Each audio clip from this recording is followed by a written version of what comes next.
And please join me in pledge allegiance. I pledge allegiance to the flag of the United States of America, to the republic for which it stands, one nation, under God, indivisible, with liberty and justice for all.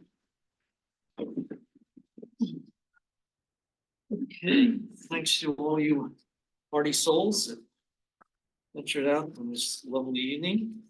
Let me introduce who's here. Small but mighty. We have Karine Hatch, who's our recording secretary, Kim Burkert, who's our remote facilities coordinator. And right now we have our regular board member, Mark Holbert, is in the air trying to get back home. So he's not available. Our older member, Tim Schneider, is attending a concert of his daughter's, probably the last that she'll be playing at the academy because she graduated Sunday. Yeah. So he wanted to go to that. But we do have here Scott Neal, board member. We have Bob LaCourse, board member and vice chair. I'm Chuck Euler, chairman. We have Kristen Smith, the zoning officer, and Lance Brabant, our town engineer. And we also have representing MRB online, Eric Cooper. So good evening, everyone, and we're going to follow the agenda as published. We're working with a new format of an agenda. It's a little different, but it certainly makes life easier for the staff that has to put the agenda together. So that's why it's sort of been put into this form. It's taken right off our cloud permit application. It can be printed without having to reprint or retype all the applications, the old format. So hopefully if you have an agenda, they were outside, and we'll give this a run. Emergency procedures. They got exits left and right. Please use them if need be.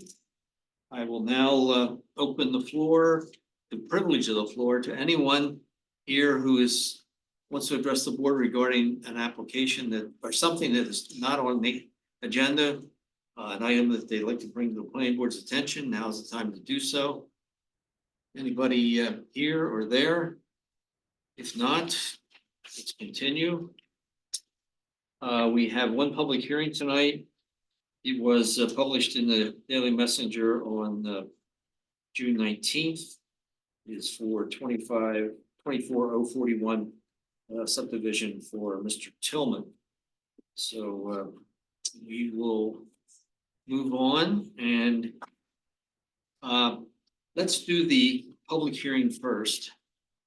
And someone here, Anthony, you're representing Mr. Tillman? Yeah. Hi, Chris. Hi. This is the late Chris Nadler.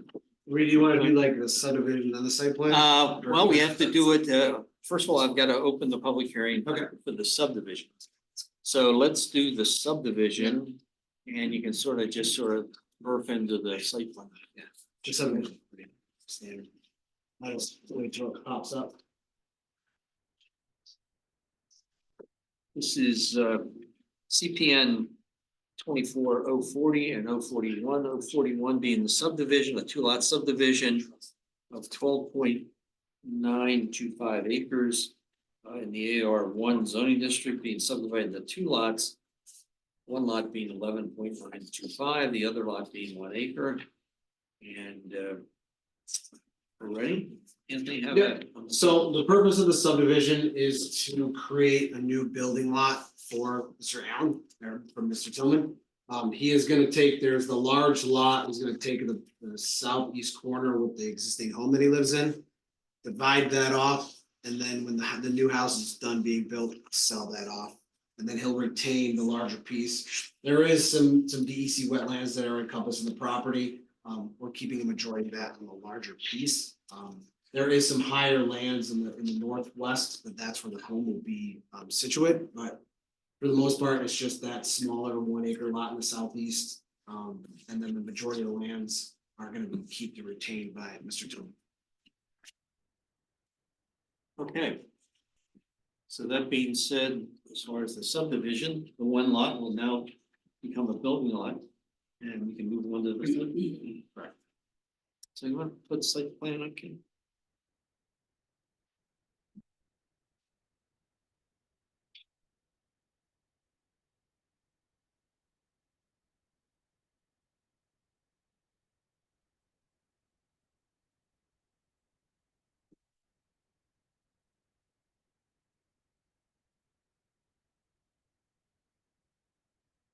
So like I previously stated, the house is gonna be situated in the northwest corner. We're holding it back from the road and also holding it back from the westerly neighbor to kind of create the buffer areas so that, we're not intruding on any neighbors and kind of keep it quiet for my client. It'll be serviced by a septic in the southwest of the house. That septic is at the health department, so we will be requesting a waiver to push the septic approval to CMO instead of building permit, so we can let that process happen with the health department as we know it takes a little bit of time these days. There is public water. The public water is on the north side of the street, so we will have a directional drill under the street to get the water across the house. The way that the grade works for this house particularly is like a walkout on the east side. So the grading will kind of mount up or be dug out a little bit, so there is a walkout. And then there is a future garage that may or may not happen during the first phase of this process. It's pretty straightforward. Okay, board members, any questions, concerns? Yeah, I was a little concerned at first about the site distance, but when you go out there, it's a lot straighter than it looks on the plans. Yeah, it's just like a long, curve. So.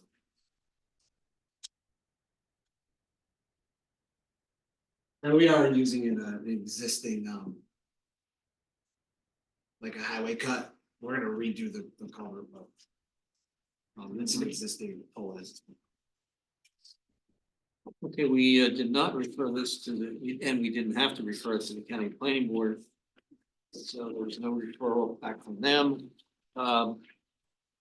Jim Fletcher, you'll note, requested possibly a driveway head sign because of the curve. Mhm. So that's something that Jim will probably require. Usually the highway department buys the sign and then bills the applicant, or I don't know, maybe Jim eats the price of the sign, but at worst case, we just have to cover the cost of materials for the sign. Possible. Easy enough. And he may put it up and not bill you, so don't get a bill, don't call. That's how Chuck sent me. Yeah, Chuck said. Okay, Farmington, water, they had a review of it and they had no comments per se. So you are out in that end of the town where we're served by Farmington Water. Our CEO, code enforcement officer.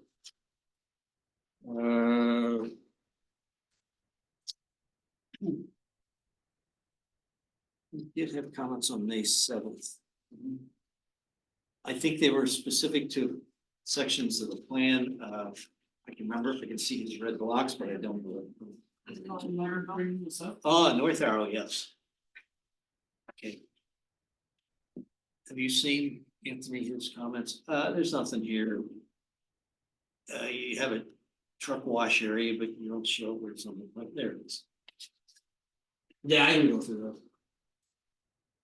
Hard to read, but yeah, Any approval would be conditional upon a reading versus requests. Mr. Chairman, I apologize. I wasn't sure. Did you say Camden Farmington Water District did not have comments? Did. They did, yeah, June Yep, 4th. Yep. Right? June 4th. yeah, those are three easy things. No Yeah, problem. those are. I didn't have specific as to what the event plan has to do with the. And we'll get the Bill Groves design for the second. Okay, PCB, give it a thorough review and They recommend that native species be used in the landscaping. I don't know what kind of septic system you're proposing, a standard or, There's a raised bed, that's why it's going to the department. okay, Your standard raised bed, I guess. and that's in the works, you said. Yes, so that's with them now and we're just waiting on, we're in the queue for their approval. And I believe, no NRI features, natural resource features have been touched as far as the site plan itself. Yeah, and in the areas that we're touching, it's just like scrub brush, we're staying away, we're away from the 100-foot buffer and. It's pretty much just some scrub brushes up there. Nothing major there. And you have the paving, from the street to the right of way line. That's not on the plan, that's. And the size of your driveway is not on your plan. 12-foot wide, but. Make sure it's on there. Yep. And it did not go to MRB for any reviews. Okay, I'll open up to anybody in the audience. Like to address the board regarding this application, either the subdivision or site plan. If not, are we ready to close the public hearing? Okay, order the hearing closed. Let's move on to actions. It is an unlisted action because it is a subdivision. So the applicant has filled out a part 1 seeker. And our engineer has filled out parts 2 and 3. Someone, good evening, man. Hi, apologies for my tardiness. You're not the only one. Every one of us got here on time. Thank you, Mr. Nadler. For the record, we would like Mr. Nadler to have that We represented. can document he did. Yes. Amanda, have you heard enough of the discussion to be able to, I have, Vote? yes, Okay. thank you. all right, then we have, this is Amanda Van Lyken, our board member. To give you an introduction. Our late board member. So let's take the seeker. I need a motion regarding the unlisted actions. I'll move to accept CPN 24040. It is 40, right? It's 41. Well, it's, that's all. Both. 41 is the 40. site plan, 41 is the subdivision, 40 is the site. Site plan. Okay, as an unlisted action, Okay, Uh, we have a combined, and do I have a second? I'll second. Okay, Amanda seconded. So we have a combined resolution for its subdivision and the site plan. As described, all those in favor? Aye. Opposed? Okay. I think we move on to the subdivision. And you have that as a combination? Yep, No, I that's- have subdivision application separate. Okay. With conditions and then site plan. Separate with conditions, being that there's 2 separate plans. To be The subdivisions can be filed prior to the city. Okay, so we have a single stage subdivision for 2 lots. On Allen Road. Someone want to make a motion regarding the subdivision? I'll make a motion to approve the single stage subdivision, at 4561 Allen Road in the AR1 District CPN 24-41, I believe you said it was. Subdividing into 2 lots, 12 plus and 11.9 acreage. So there's 3 conditions listed standard. For a subdivision, correct. Park rec fee, no development on the new lot 1, and then your standard coming in date of. I'll second. Okay, motion second. I see we're referencing a revised set of plans dated March 11th as the plans that we're approving. So that's noted in the resolutions. So I have a motion second for the discussion on subdivision. If not, all in favor? Aye. Opposed? Okay. Last but not least, the site plan. I can make a motion for the single stage site plan approval for CPN 2440/41. There are 8 conditions listed, Lance, but I'm I not have- sure if we I have have additional. two. One that I did not add in is the septic approval by New York State DOH prior to the issuance of the CFO. That one was omitted from my version. And then the 10th one was the driveway width to be added to the site plans. Great, with, Is, with, In the pavement or pavement. Pavement. They're both related to the drive. Want me to make that part of condition 10? Yeah, related to the driveway, pave the first 30 feet and show those all. Lance, but they need the condition for soil stabilization prior to CFO for grass or whatever, the standard one that's normally there. Yeah, let's add that in the CO condition, you correct. So it's not shown on this one. Yeah. So that'll be 11. That's just the standard prior Standard, additions of CFO lots can be stabilized. There's a standard note that we did add in good touch. okay. Okay, I'll second with Thank the you. 11 position. then you accept those Yeah. additional conditions, okay. Further discussion, if not, all in favor? Aye. Opposed? Motion carries. Thank you. Good luck.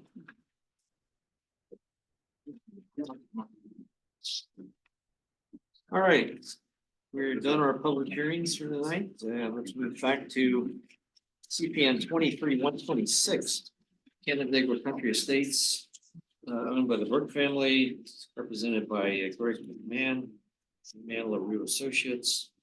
And Greg, how are you this evening? Good evening. Tell us, a little bit about the project, so people who are not familiar with it.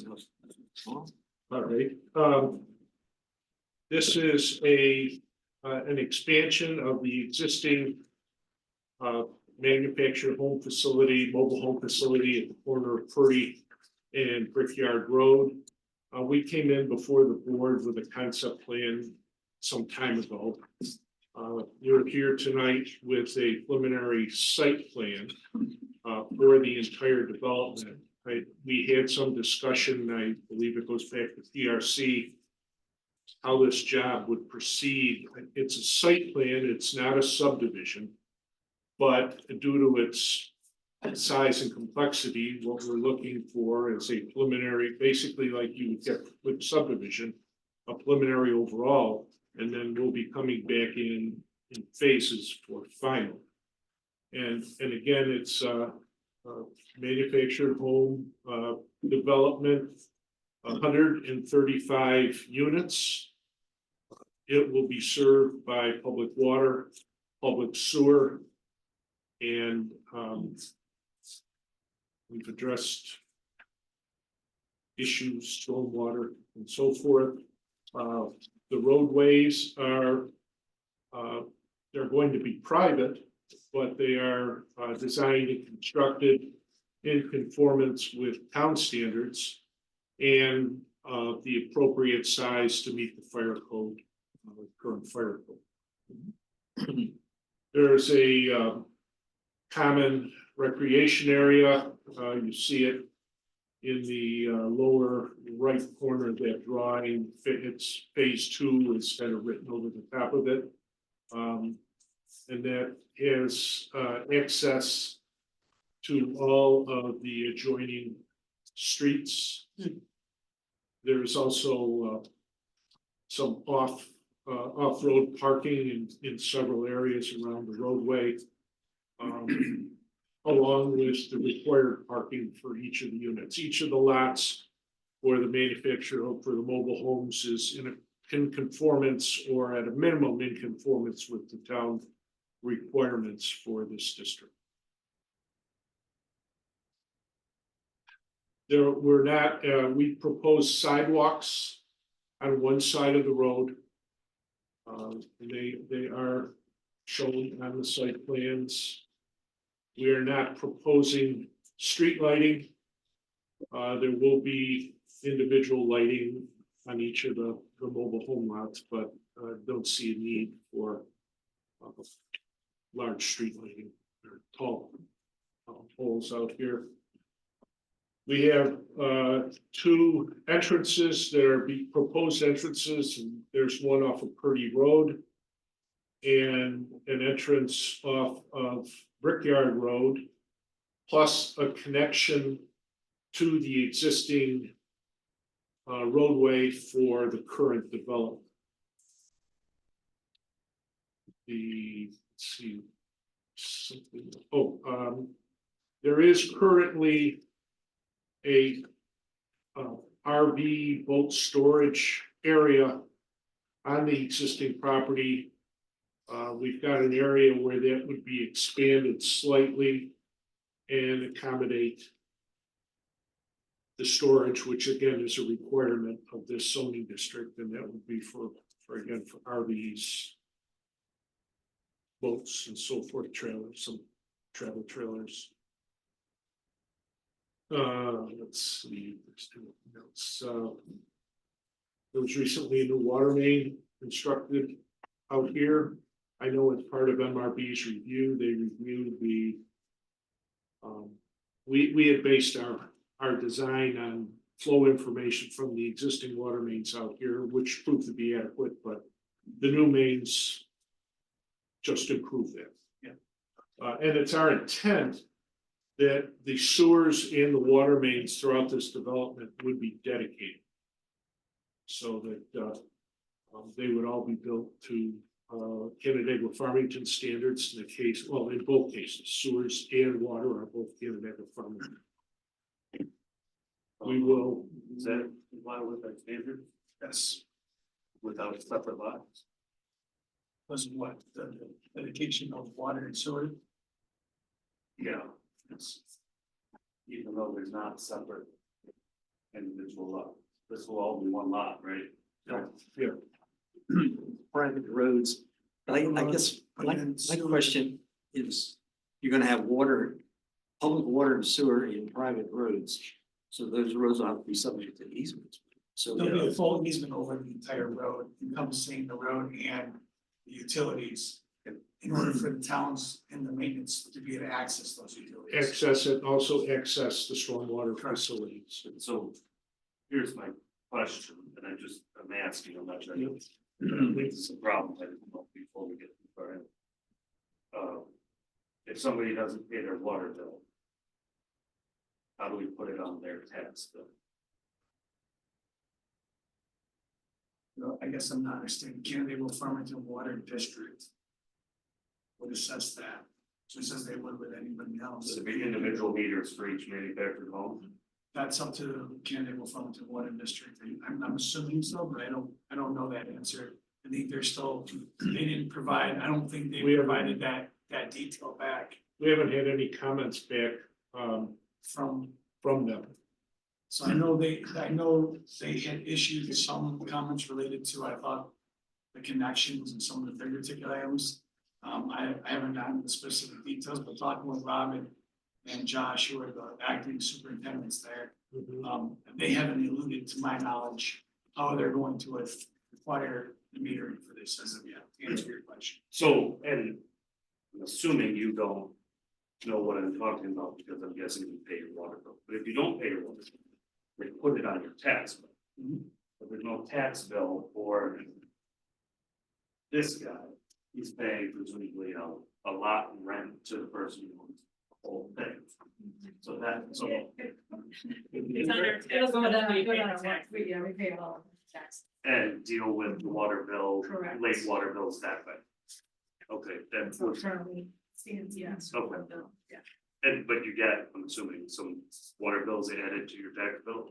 No, we Never pay had the it. water bill, it's unlimited water provided by residents currently in the development that we have now. So you pay the whole We water did bill, over that meter. Yep. so you'd have one meter. We have 1 meter. The current, well, the current development has a single water meter out on Brickyard Road.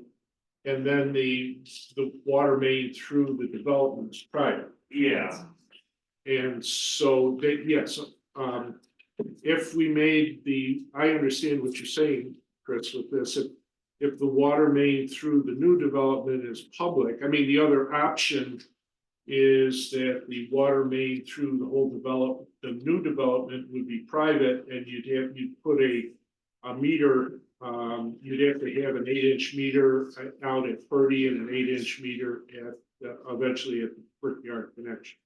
Yeah, and I don't know, there may be a way, if Some this isn't a community, problem. yeah, some communities do separate water meters, and Yeah. some don't, it just depends on.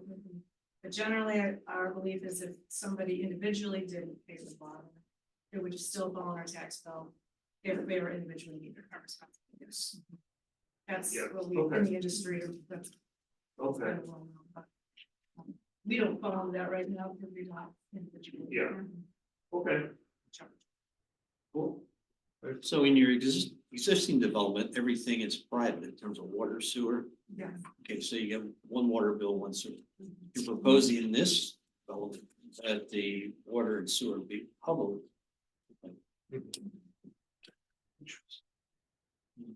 And with the intent of making the entire street an easement for the purposes of maintaining those sewer lines and water lines. And there'll be RG&E will have easements, their own easements down through here. And, you know, it'll be. I mean, really similar to, very similar to a subdivision, just not individual lots, And private streets. private streets, right? Okay. But I think that's one of the reasons we're in here with preliminary is to kind of iron out some, some of these issues. Yeah, yeah, we have, Yeah, I don't think it, I mean, I don't think it's a problem, which I just want to make sure. we covered it. Yeah, All right, I think You're I done. kind of covered the high the points. first want to say anything regarding their project? That's all I want you. Not really, Okay, that's it. No. Yeah, certainly Might if have- there are any questions regarding the development and how it operates, the Berks would be in the better position to answer those, so. Sure. Appreciate that. Okay, we might have questions for you, Greg. In reading the various documents, including the engineer's report, the actual site plan, the application, how many phases are there? Well- The phase number keeps changing. I know in the engineer's report, it was 3 phases. Yeah, and right now, This is showing 7. we're showing 7. I heard 6 I mean, somewhere.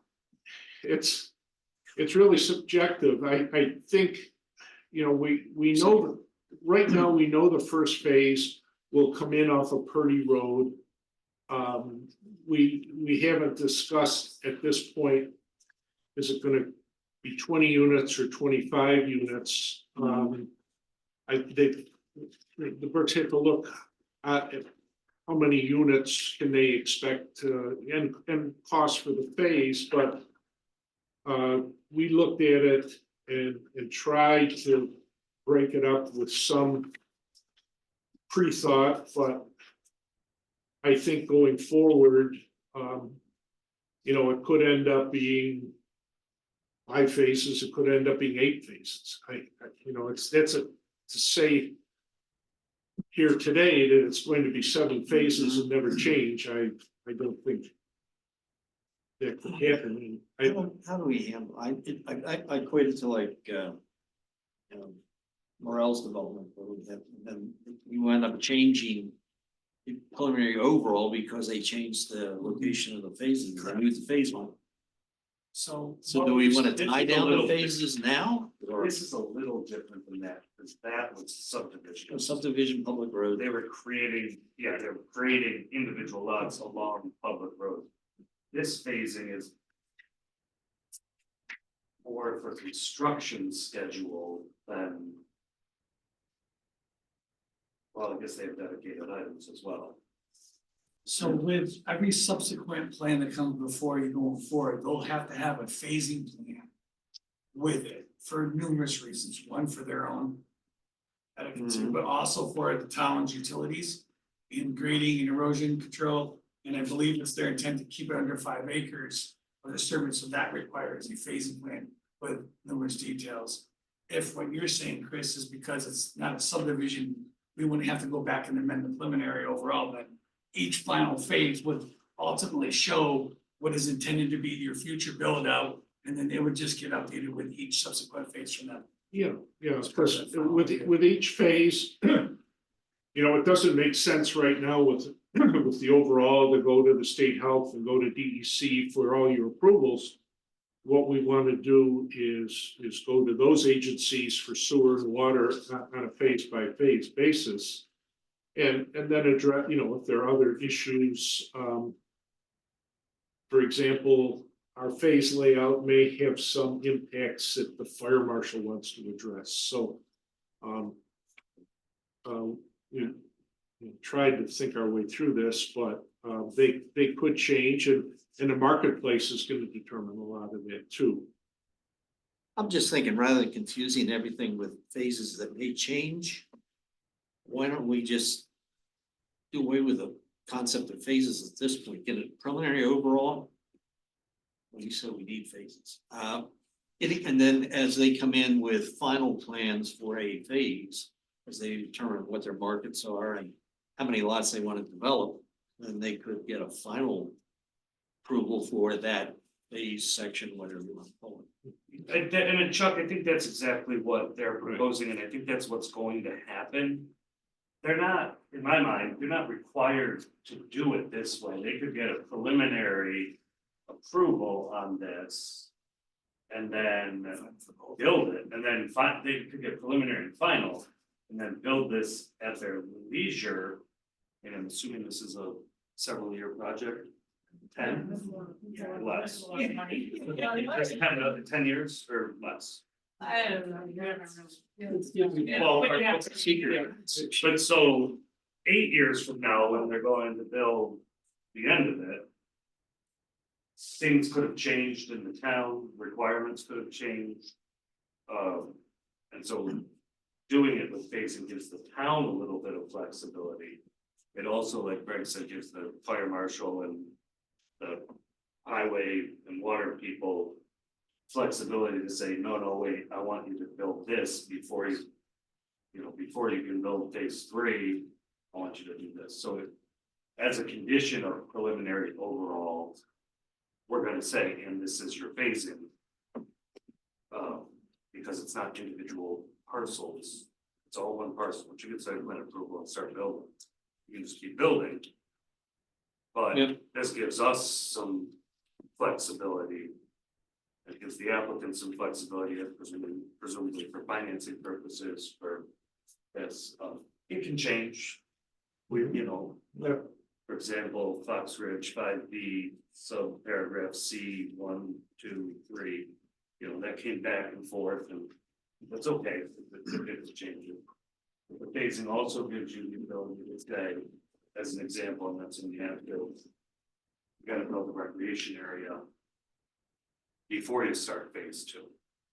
But the improvement, I'm not suggesting you do that, I'm saying, this shows you their plan, and if you want that change, or Jim or the Farmington people or fire people want something different, we can arrange that.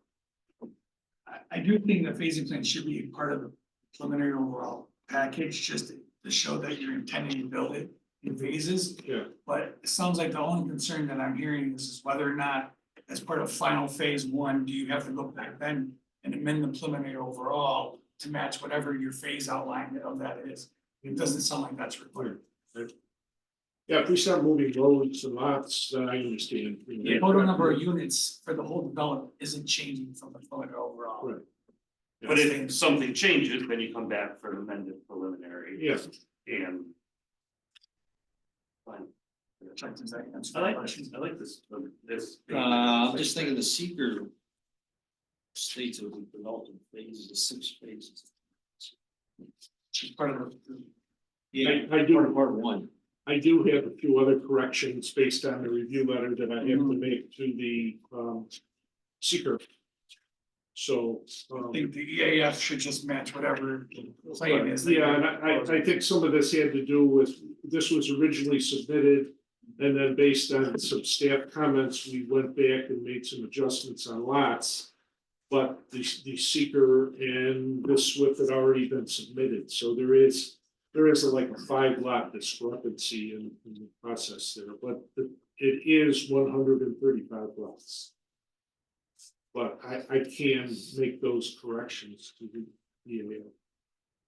Yeah, I think they should all be the same. If you're gonna go with 7 phases, seeker, the engineer report, they should all reflect the same Yeah, numbers. we So can it's adjust not- that. not That's- Confuses.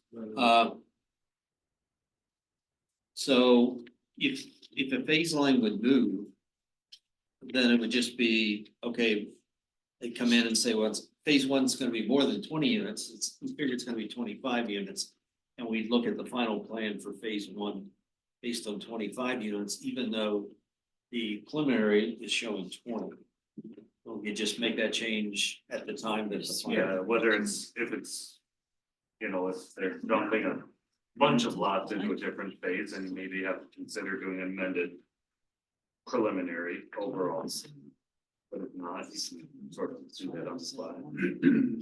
Well, I guess what we're saying is whatever number of phases you come up, wherever the phase lines are, you know, have it based on everybody's agreement that this is pretty. Yeah.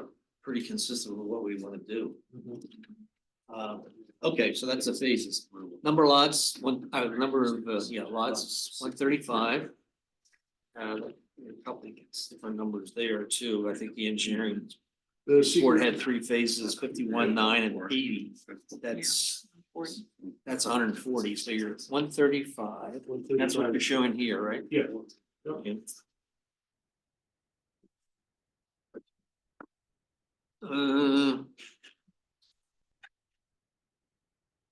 Your latest plan, I think, dated, April 5th.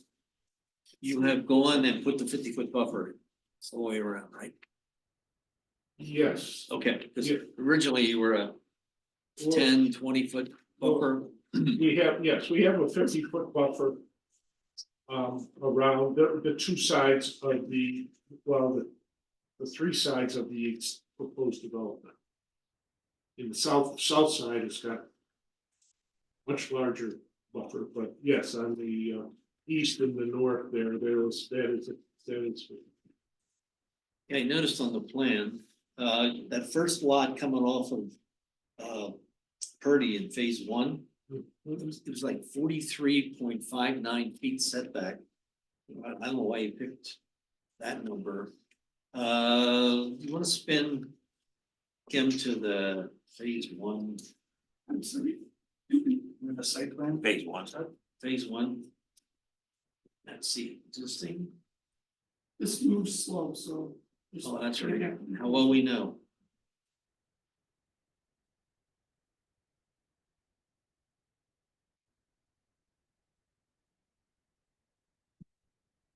Been doing any good jokes. Right there, there you go. There we go. What's the sheet here? Yep. Yep.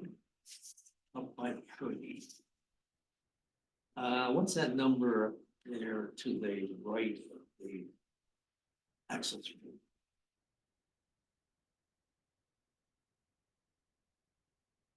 You're showing the 50-foot buffer, which is great. That's a requirement of the manufactured homes setbacks.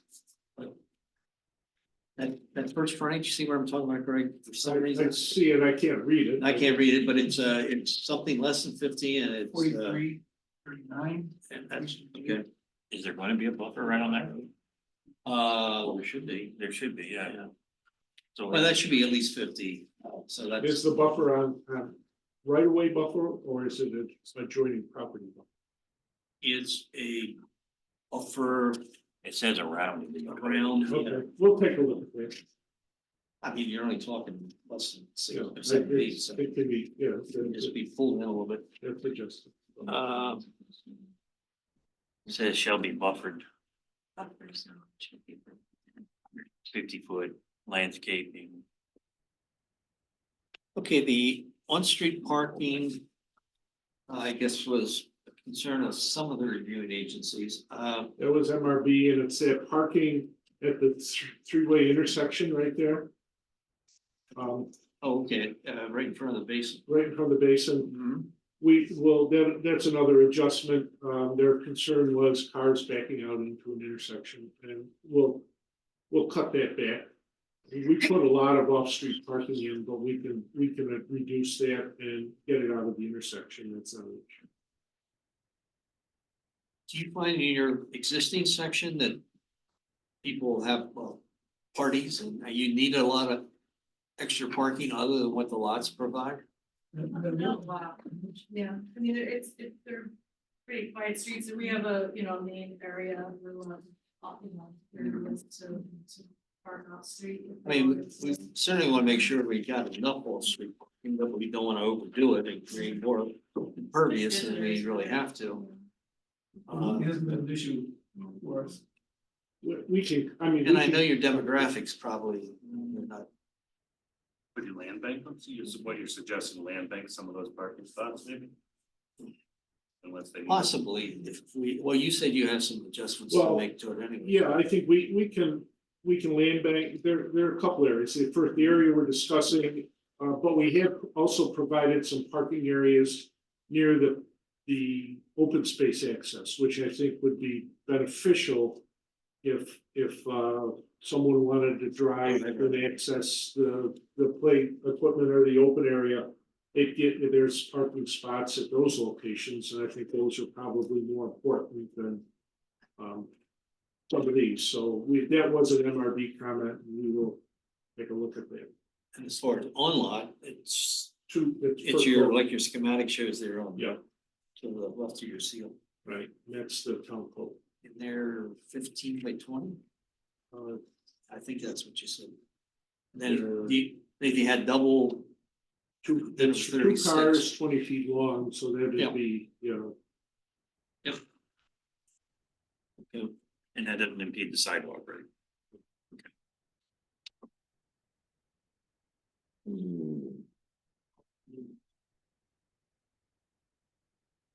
Okay, can you tell me how many square feet you have in green space?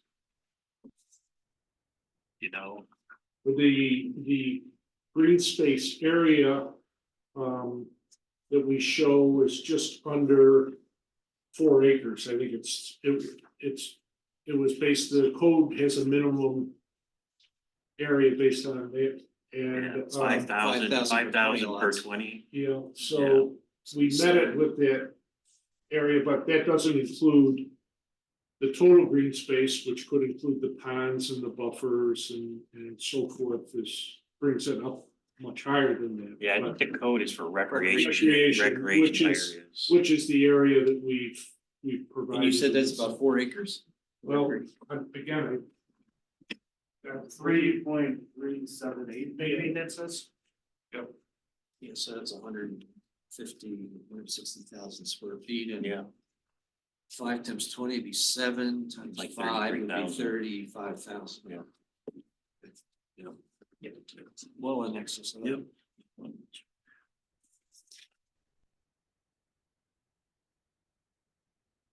Your SHPO letter, we saw that.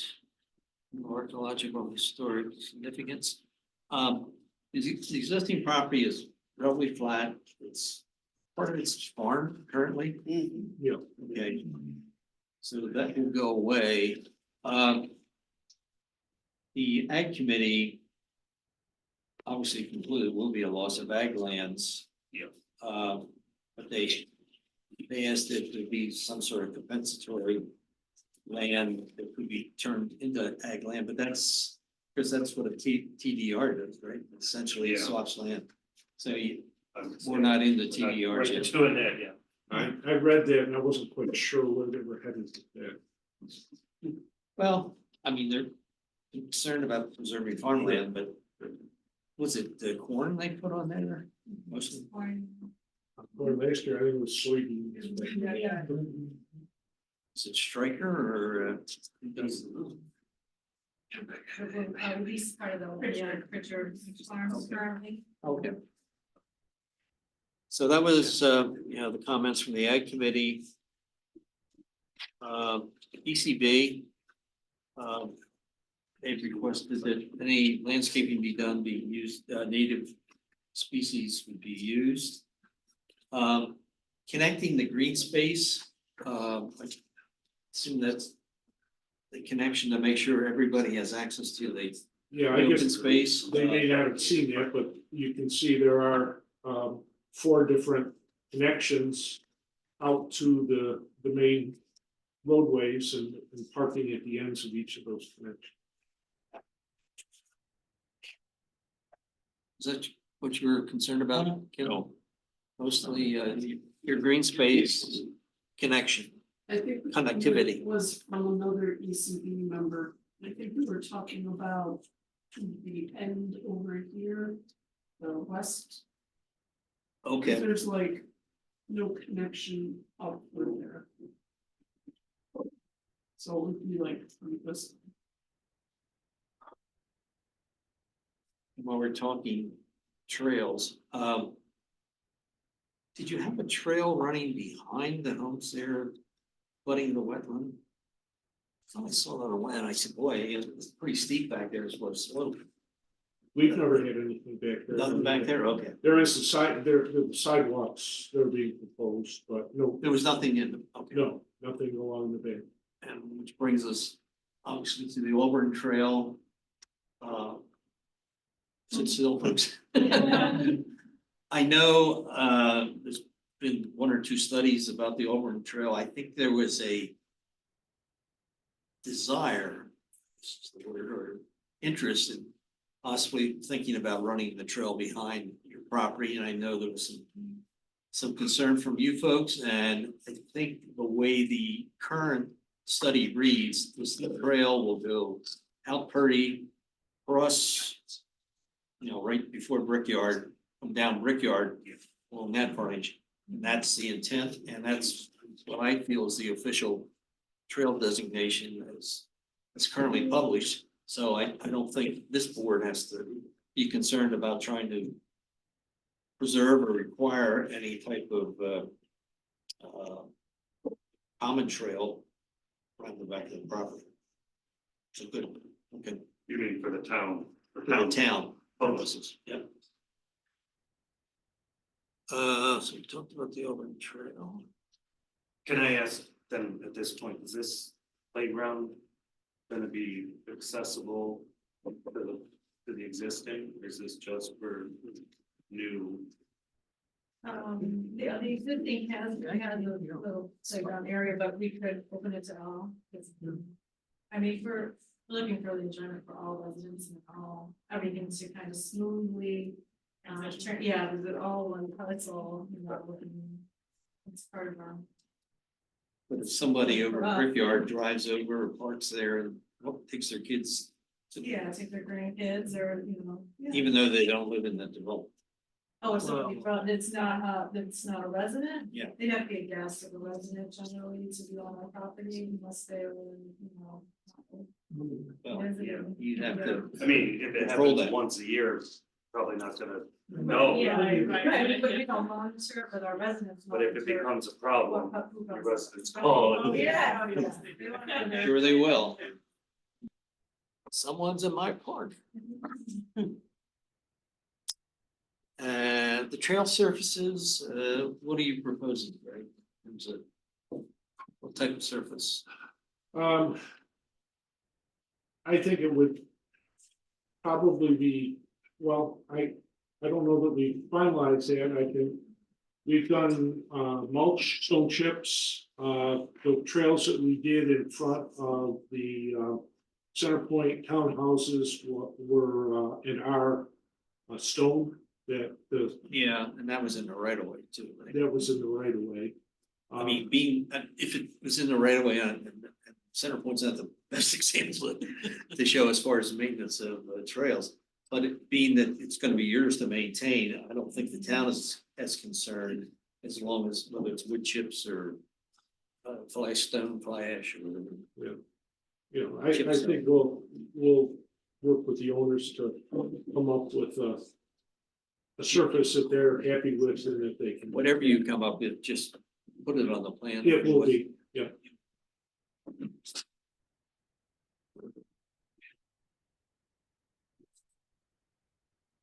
Does the board feel comfortable that the traffic generated from this project is not of concern in terms of 135 units going out on the Purdy and Brickyard?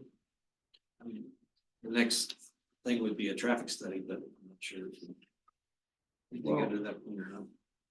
135, kind of, include like traffic counts in your, Secret. engineering report.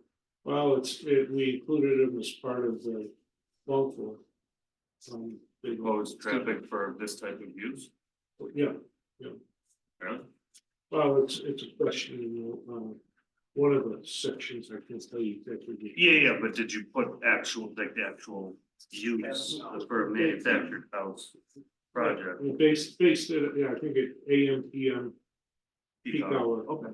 I mean, I think for the most part, again, I can't project what the occupants are gonna be, but I think your current units are a lot of them are non-working seniors. One or two.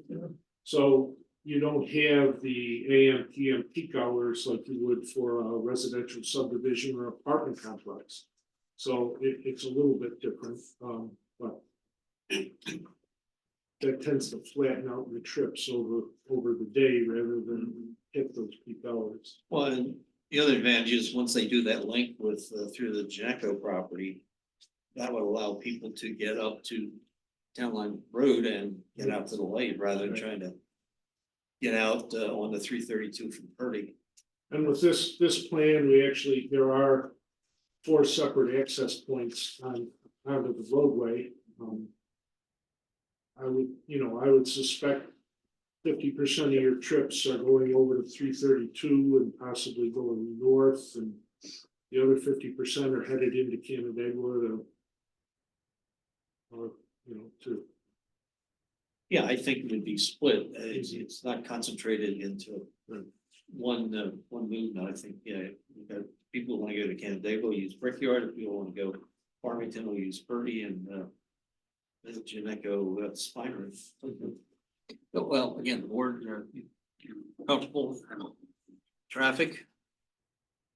Okay, certainly a very detailed engineering report, and I guess MRB went through that, and your review letter of 37 items. The SWIP, or the engineering? Engineers report, I think we went through everything. Yeah, Yeah, you did, you We had a comment letter dated June 21st, 2024, with approximately 51 comments, and then we also added the hydraulic analysis that was provided by our office for the Canandaigua Farmington Water District on behalf of Farmington and Canandaigua, which just summarized our findings more importantly for Farmington as the Canandaigua Farmington Water District Superintendent.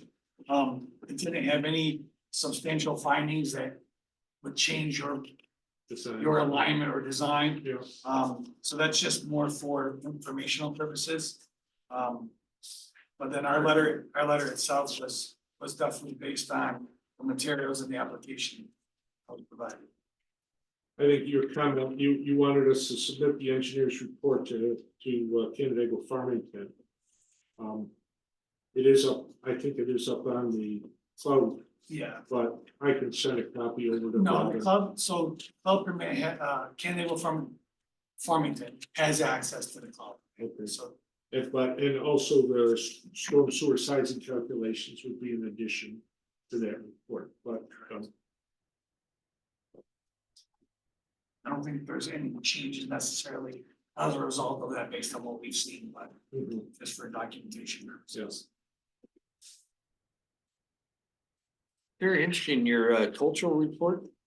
Yeah, That was, well worth the money. It was very interesting to read.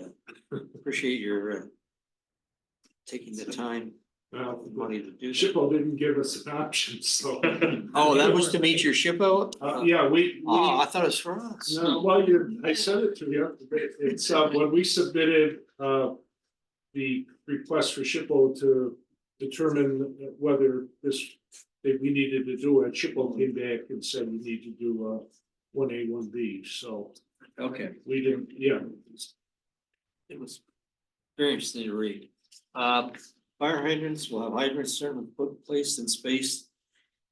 In the development, if we have public water, then all those hydrants would be, I guess, publicly maintained, I guess.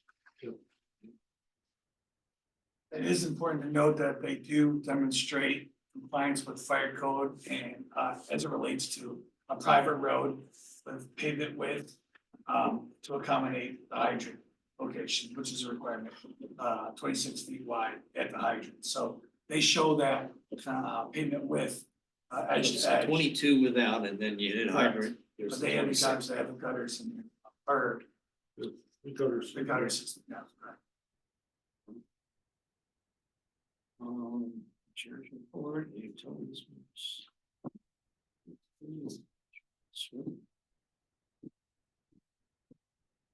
We did send this as a referral to the airport. And we didn't see anything back from Bob Menzer, I don't think so. And I did address county planning on this also, we did appear before. county. Yeah. They approved it with comments. Mhm. They had said something about fence around basins.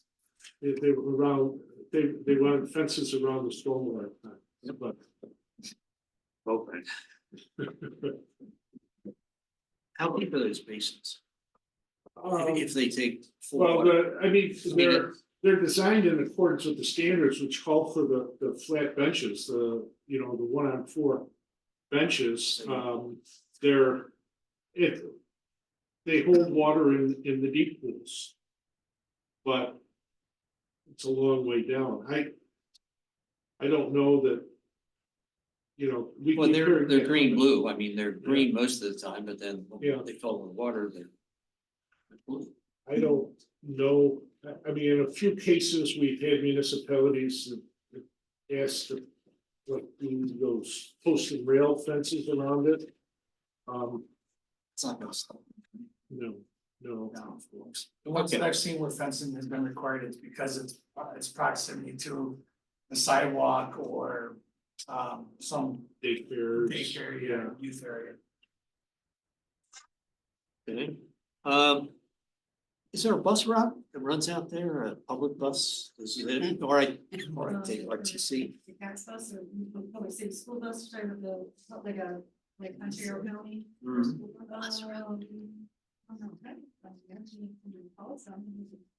So you don't have a bus stop, We do bus stop. Oh, you do? Bus stop. Usually go down. Yeah.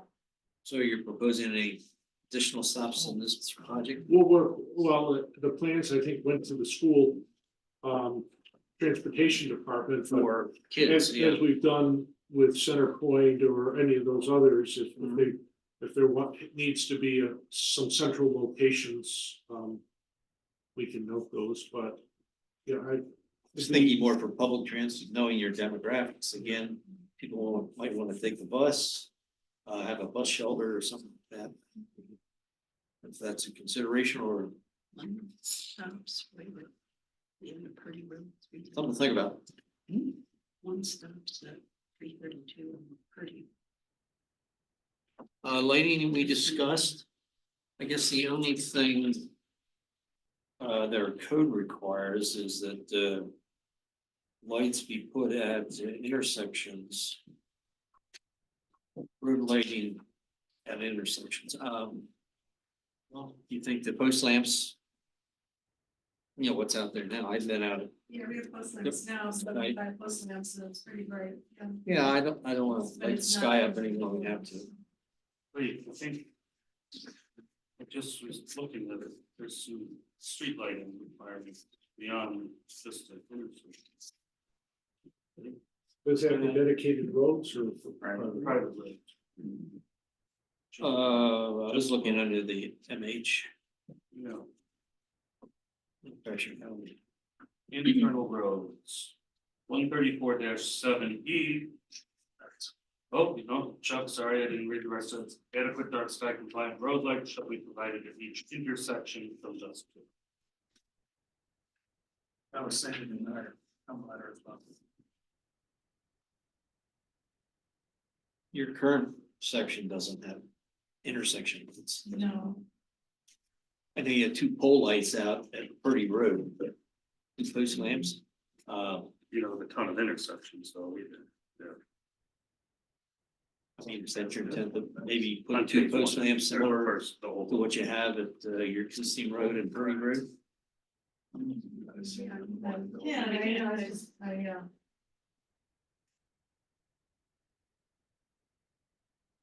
I assume there's one down, Cricket, or two in Cricket, too. I think. Yeah. Trash collection. You've got a contractor comes through the development, each resident has a toter, right, it's always. or toters, Included in the segment, so they don't pay additional on that. okay, and Package. you pay the trash collection fee. So trash is taken care of. Mail delivery. Currently you have what, a central box? A group of boxes together. Okay, Road entrance, we do. Have you decided where you're gonna put your boxes of, in your new development, new phase? I believe, and I may be incorrect, but I believe we showed some proposed box locations. I'll double check our plan, but, we would, you know, depending on the size of the phase, we probably include one or two locations where, they could. Yeah, we just need to know where they are, so it's Yeah, not in if high they are, traffic areas. I'll double check the site plan. If they're not there, we can certainly show them. There were no variances required from the ZBA on this at all, so we're pretty clear that one. Any comments, phases we talked about? It'd be nice to have a zoning data sheet that sort of has everything that, what the code requires and what you're providing to make sure, so we can compare. You know what I'm talking about? It's like a box, zoning data box. It's usually requirement on all our plans. Yeah, that's, So you had a. There's a site data table, as to what's required. what's required, and then for example, it says proposed 7,200, but the lots vary. 7,200 would be the smallest lot. There are some that are in the 10,000 square foot range. The front setbacks, we're meeting the rear setbacks. And the setbacks front or from the back of the gutter or the back of the sidewalk. But there is a table on each of the site plans at this. Jim Fletcher, I don't think he had any comments. Do you have any comments, Lance, you remember? I don't think so. You remember seeing it, pretty much. I didn't see, Mark did send me two things on this. One was a storage area. So that storage area, you said you're gonna expand that? They showed another one on the south corner down here. well, That's what I saw. yeah, there's the, this is the maintenance building right here. And a shed, this is proposed storage, and the existing storage, just in this general area right here, we provided more open area here. If we didn't already do it, when we get to that would be a fence enclosing that. Okay, that is a requirement of the code, Yeah. the outdoor storage be screened. And cut access from the road, right? Well, access, right now, the access is off of the existing the existing roadway where you see the dead end road right there, that ends at their maintenance facility, and then access from the rest. One requirement that I saw that somewhat surprised, that all site improvements have to be completed before the placement of a home. So I guess getting back to this phase discussion. Whatever site improvements are required under that phase, streets, sewer, water. Would have to be in place before a home could be placed on the lot, Yes. any lot. That's absolutely correct. Right, these are Birch are here to- single and double wide, right? Just like the existing. Yeah. I think Single most of and what you do now Yeah. most of the new are doubles. But, which is what we based our sketch on, but, And I some of didn't, the existing are single. So if somebody wanted to put single in there, Yeah, I mean, right here now, post-COVID, manufactured housing has increased in price, so we're looking at what would be the best affordability for our demographic and. Doubles are great too, and singles can be also, so it's kind of whatever the market is gonna demand for us. We find doubles are the most popular, everybody's about double. And they don't have to be really big, 44 by 28. Can we have a brief, like, just how this is gonna operate? I know we've talked in the past, but we're getting comments that, I mean, you haven't been on the record yet.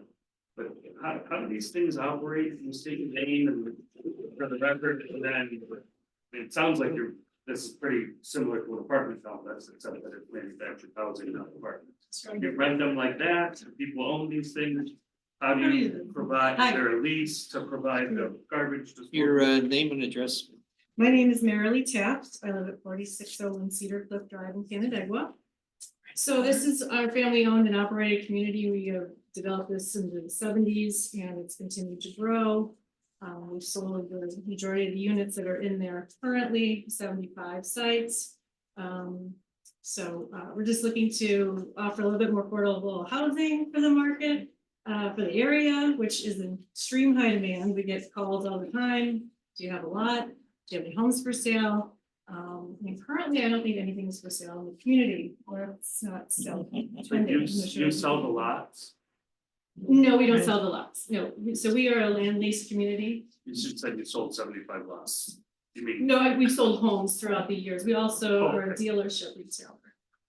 Yeah, so we're sister corporations. okay, But yeah, that's just kind of how the business runs. But yeah, people are renting or leasing the land and Yeah. purchasing the home.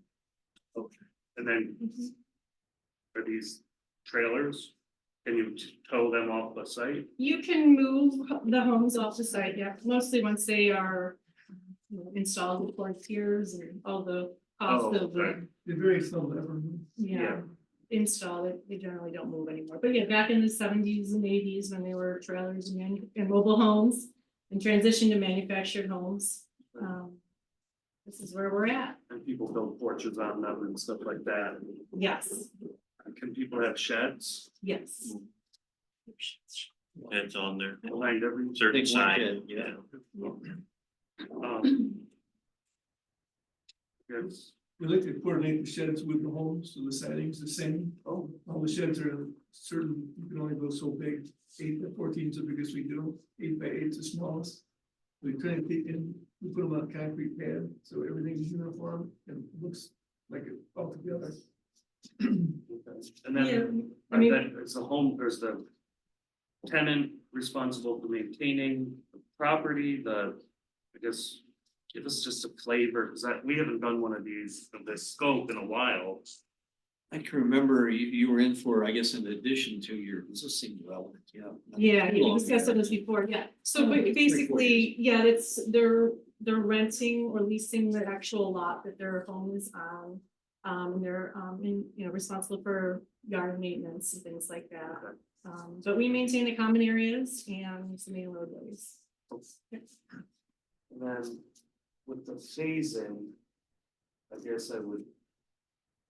And I'm asking so that as we continue the review before the next meeting, we're not asking you for things that are gonna cause you problems. I think. Is this, happens, but is this finance bi-phase? Is it gonna share the amenities of the existing development until it has its own amenities?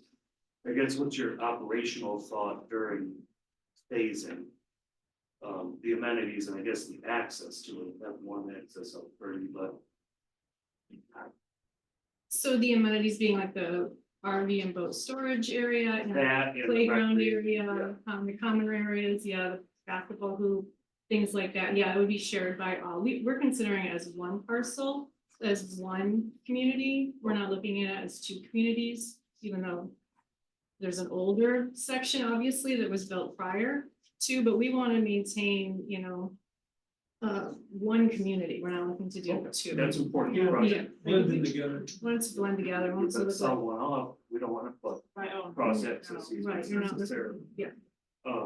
And then, so before the planning board gets any approvals, one of the things, right, is, there has to be, recreation facilities, which I think for your phase one, which you're not gonna have the recreation facilities, you've got them over there. We just have to see that going on the plans as, I guess you'd say, the recreation facilities for phase one until such time as that of phase two. Okay, that gives me some of that. Sorry, I didn't get. No, I have a it's an general- interesting concept. I mean, it's a- General I don't question. know.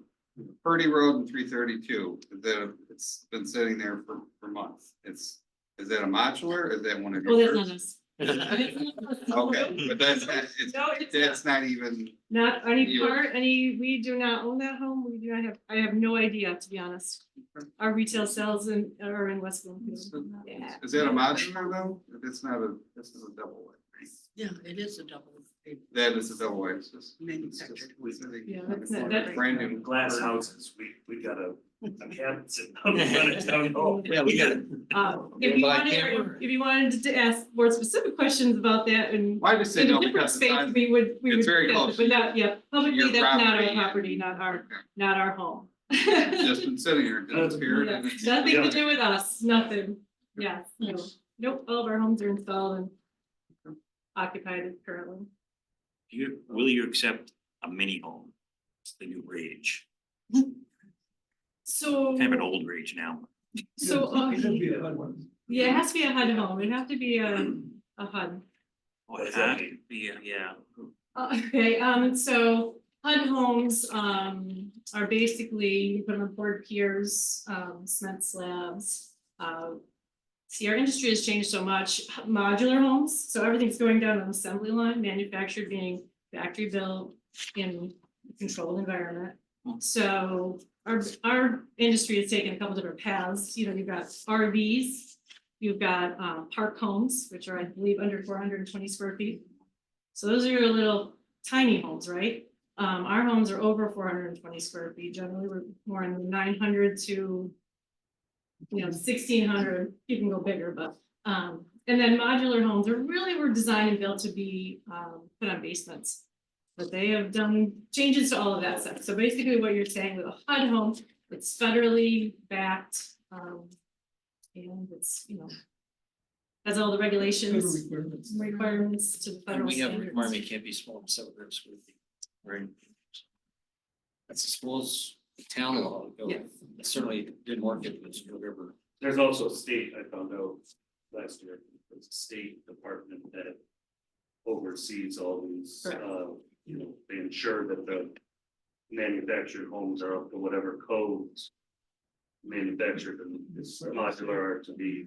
Yeah. Are required. And they're pretty heavy handed when it's not.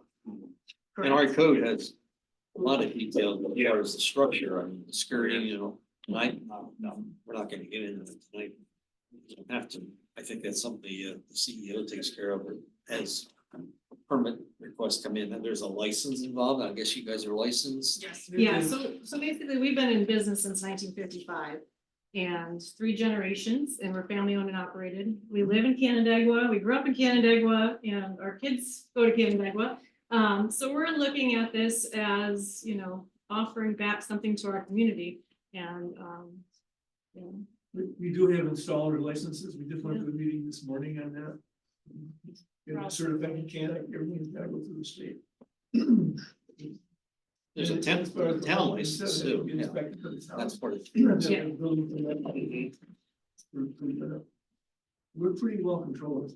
No, please, I wasn't questioning you guys, I actually kind of wanted the information for me and for the board so that we don't throw a wrench in in how you guys do stuff, because we don't understand. Yeah, we'd love for you guys to drive by our communities and take a look at it, not only the one here in Canterbury, but our other one in West Bloomfield. You have on-site managers and maintenance staff, or So is we- that not necessary? We have managers and. John lived there. Oh, yeah, owners and occupied in, you know, over the years and everything, yeah, so we're in our communities every day. Much different than other places that are run. It's where John lives, our former secretary. In here? Yeah. Yeah. I think it's been funny.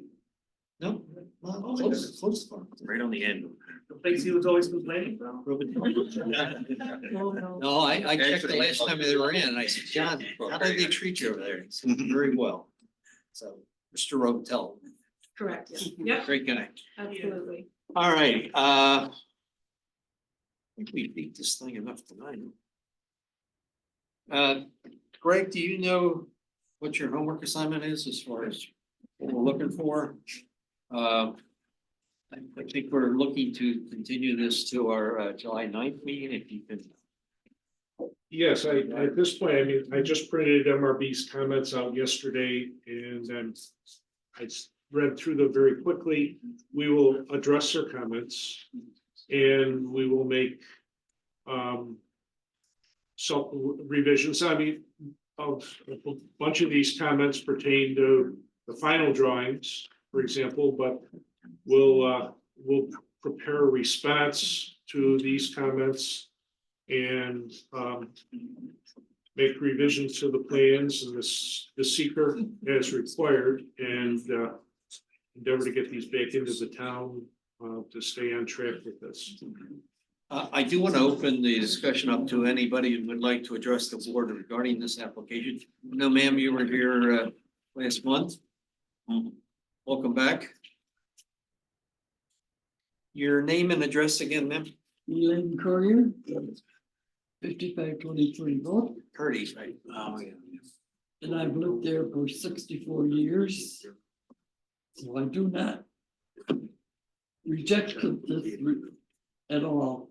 I would rather see the modular homes go in than to see the townhouses go in. Okay, so thank you very Brickyard Road has got enough townhouses now. I think you had a concern at the last meeting where the access road came out to Purdy Road, and is that information, I is was that clear to you right now? on the corner of 332 and Oh, okay, Purdy that's Road. where you live. I have a modular home. So I have Satisfied nothing customer. against them. All right, well, thanks for coming out again tonight and Okay. your endorsement of that. I think the applicant appreciates that. Anyone else address the board regarding this application? Yes, ma'am. Your name and address. I'm Shirley Peterson and I live 1544 Red Ferns, Farmington.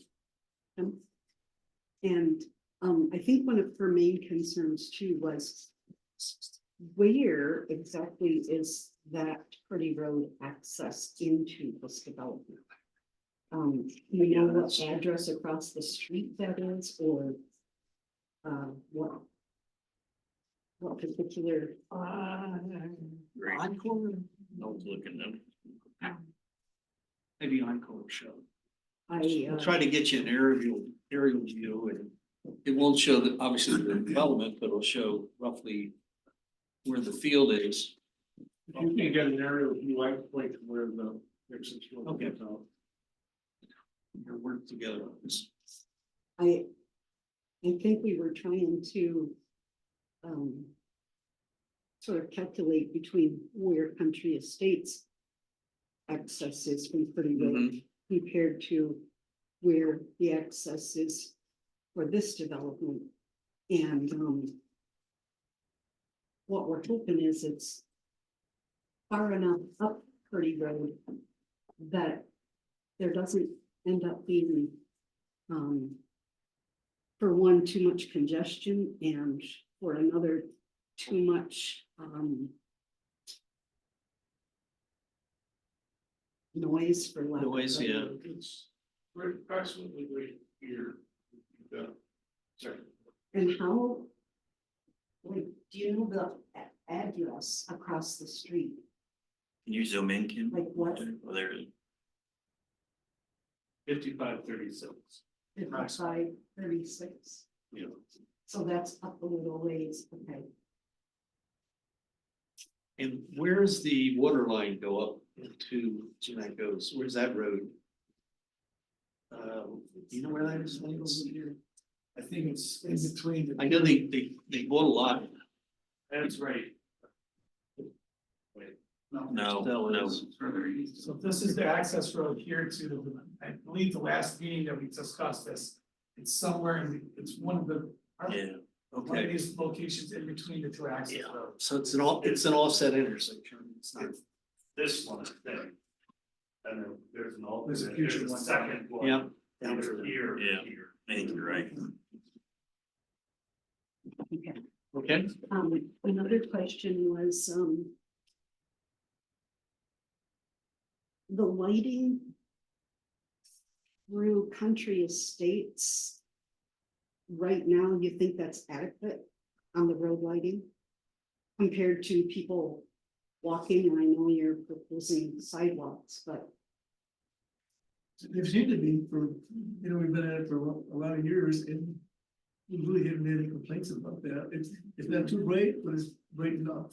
Yeah, since we like starts shining in the front of the homes or the windows in the front of the Right. units, they want it to be aggressive lighting. Especially when it's a country setting, they're looking to live in the country and not necessarily, exactly. so, right, I or commercial light.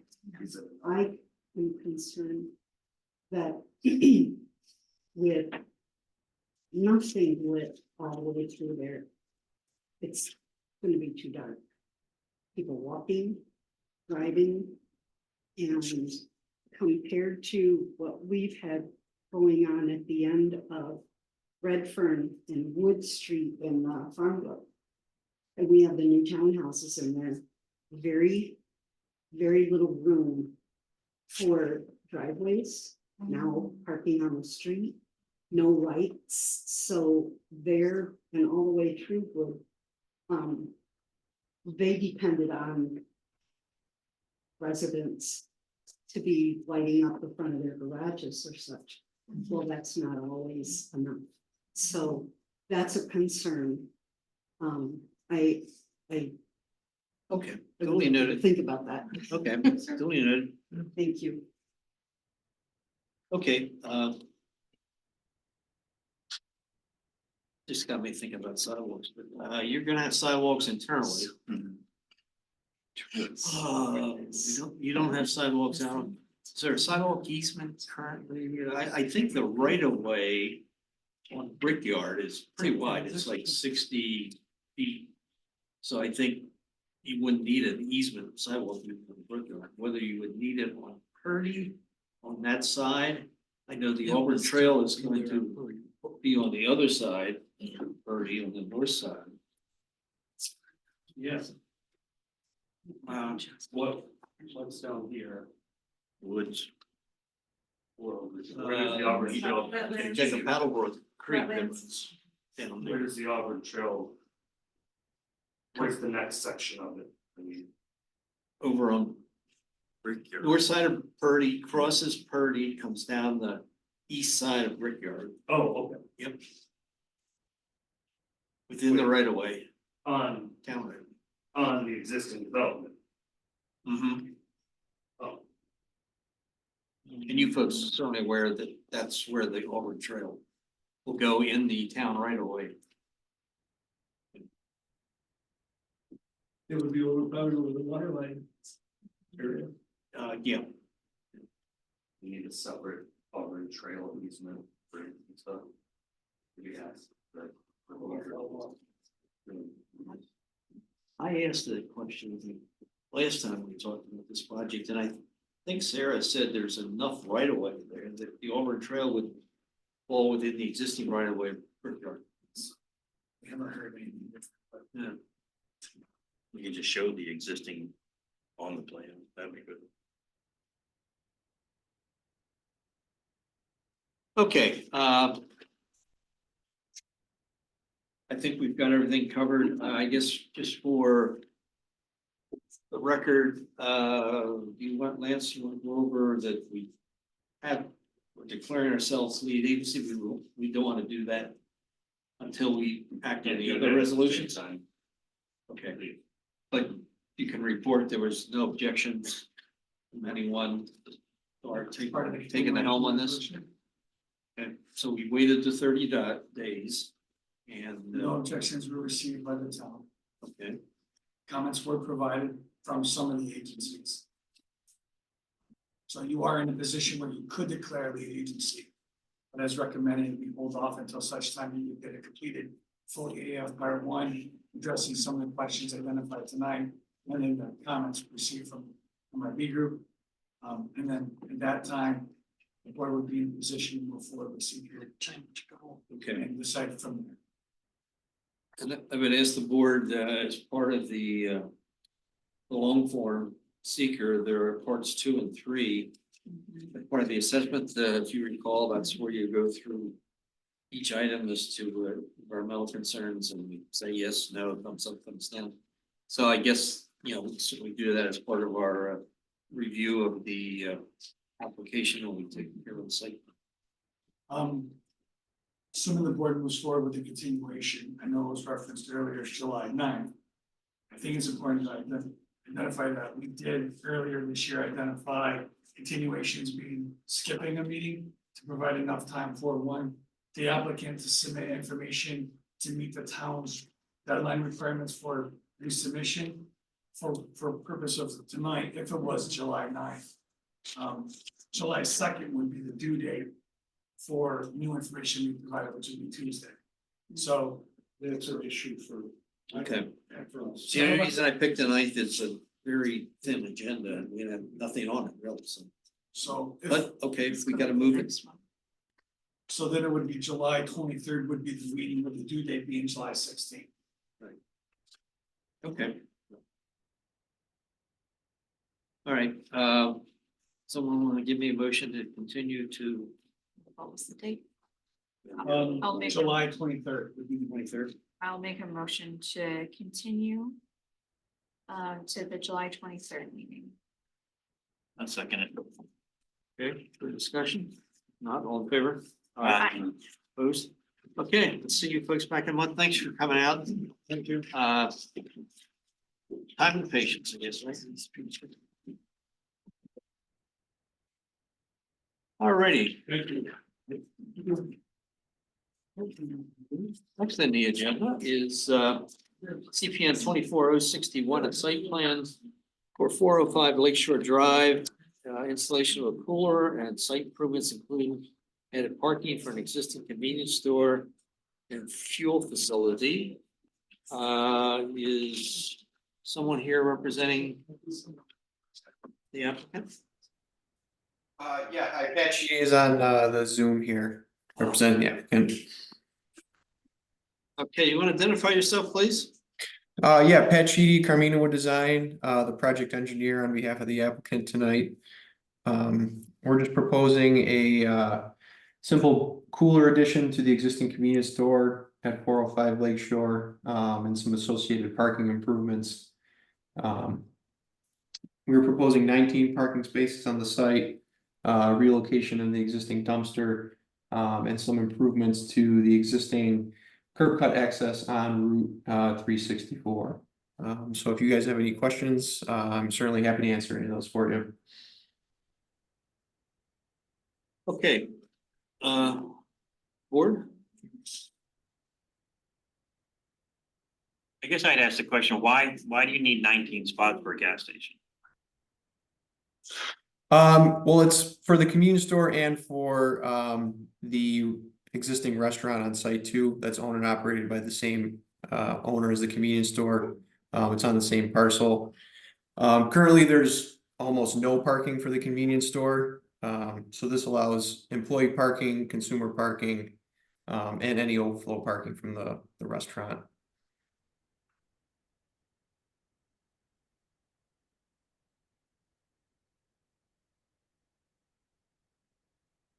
Patrick, is this all one lot you share with Finger Lakes Public House?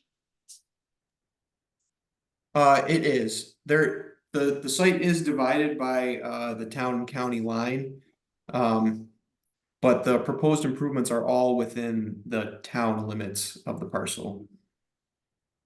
Right, but it's one lot. I mean, it's one lot. Whether it be in the city or be in the town, it's all one lot, the convenience store and the public house. Correct, yes.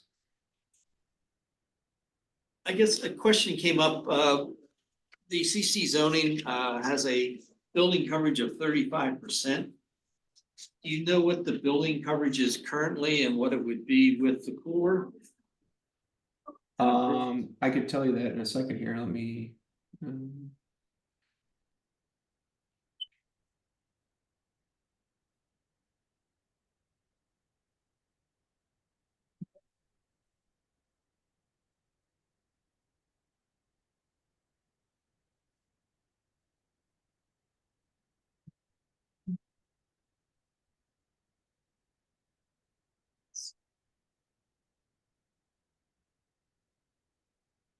Okay, so the current building coverage is 0.11 acres.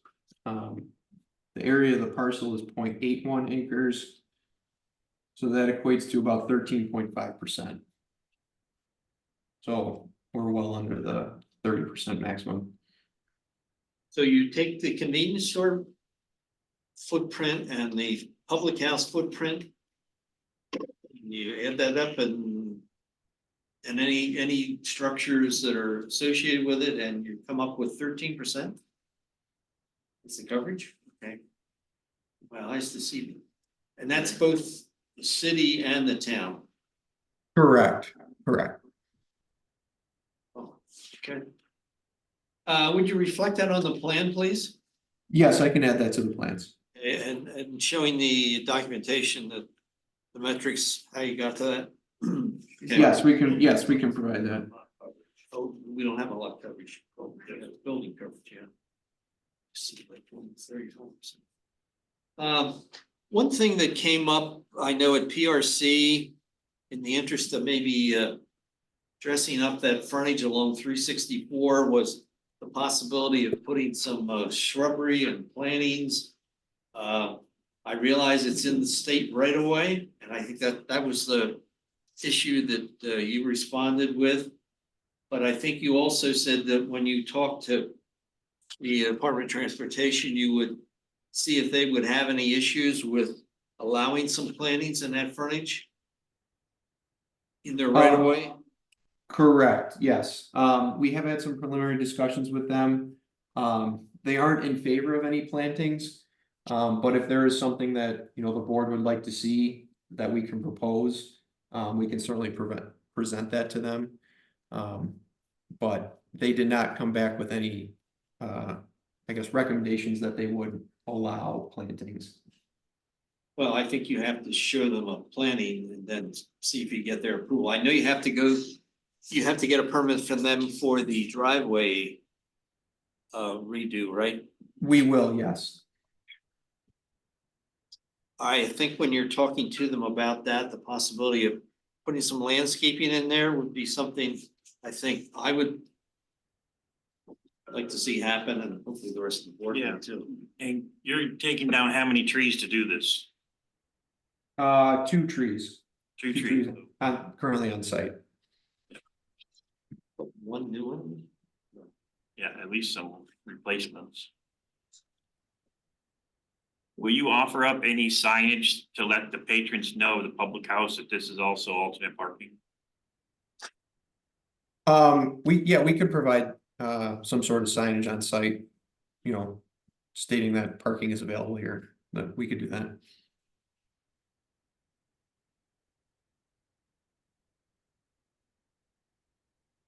Hey, you've got a number of easements that crisscross through this property, and I assume you've shown them all. I know you got the Village of Newark or Palmyra, whatever. And you've got a lot of figurines or things that you show, and I'm not, don't really define in your data box as to what they represent. Specifically, next to the cooler, you have like an island and it's got, it almost looks like they're poles. Can you tell me what they are, Patrick?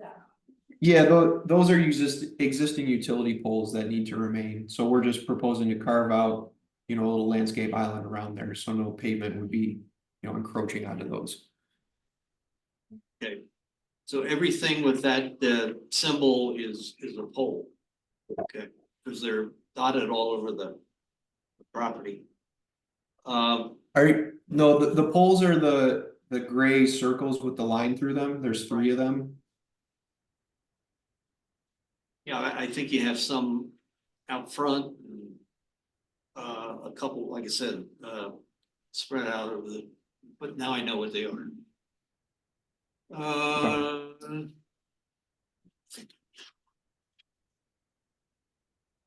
Oh, you provided an easement or some sort of legal document in your application. I was trying to figure out what it represented.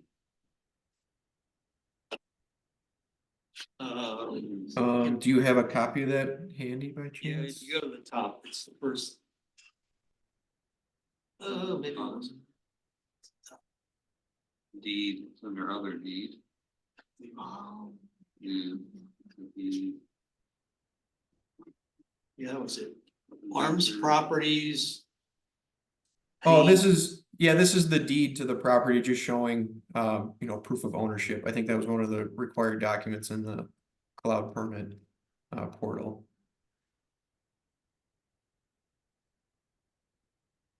Again, this is for both the public house and the convenience store. Correct. Chris, I guess anything that is in the city limits, it's hands off for us, right? And I think all the improvements are being done in the town, so it's not something that is necessarily applicable, but Well, it's a delicate balance. It's not hands-off. It's absolutely not hands-off. It's one site. You are issuing a site plan approved. Now, they're not subject to Canandaigua Town Code, but, you know, if there's something that's a problem on the city portion, it's part of this site plan. Whether there's a municipal boundary through it or not. Is there something specific you're? no, I mean, some concern because there's no improvements proposed in the city section, so.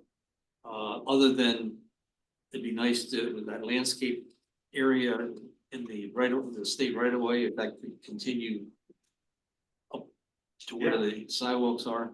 Yeah, that's, I mean, this is a site plan that you're approving. And the site plan standards in Canandaigua Town Code say the site plan shall show. It doesn't say shall show Within only the town. inside the town boundary. So you can approve it. You cannot approve a site plan if it doesn't show the things that a site plan needs to show. Okay. Oh, we sent this to the city, we got the comments back from them, so. They didn't have any issues, what was proposed in the town side. property. Anything else, board? I have one. Patrick, I believe your plan shows to the right of the gas station service center there, 2 handicap spots, is that correct? Yes, that's correct. There, it doesn't show on the tar now. Are you gonna repaint all that so make sure that we have those there? Yeah, so those spots proposed would just be new striping on the existing pavement there. Yeah, there's nothing there now. That's what I'm wondering. Right. And that would take the responsibility for the handicap for that spot then. That's good. Well, I think we did it with that apartment complex. Require the line paint. Yeah, we No, have to, it straight. has to be done because it's not done now and there's 2 for the restaurant and then two for this one, that's the numbers. Yeah,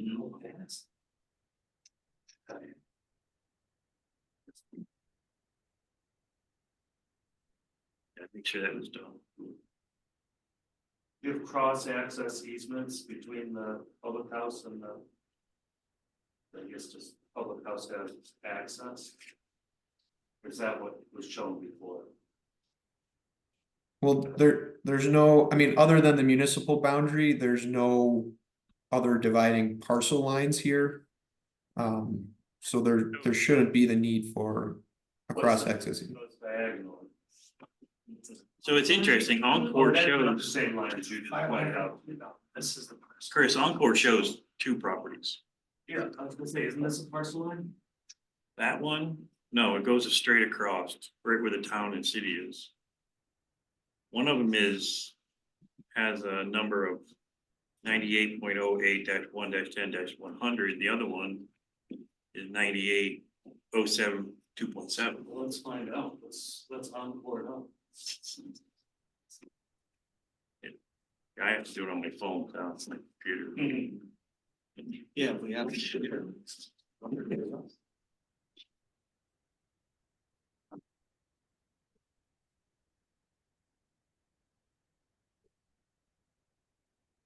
Yeah, that's one property and the next one up higher is another property. But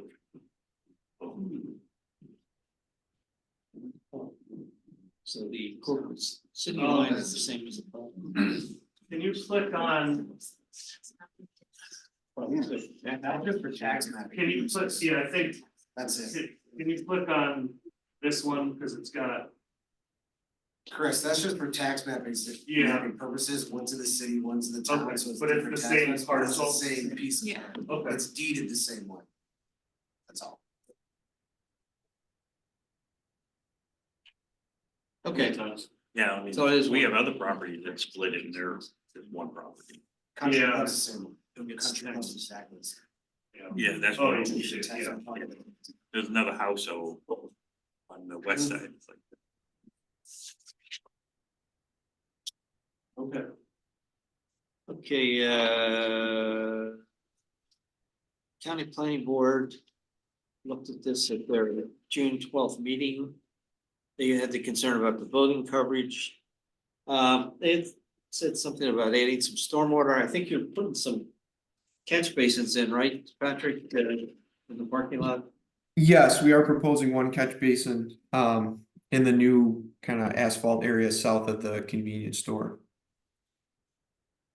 And regarding sidewalks, and related to the county's SR 364 pedestrian plan study that they did.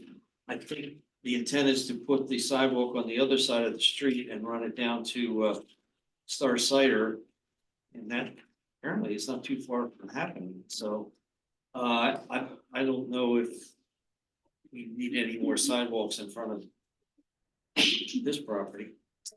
It does come to right there where the crosswalk is. I would say that sidewalk would be good for CMAC. You would right walk that road all the time.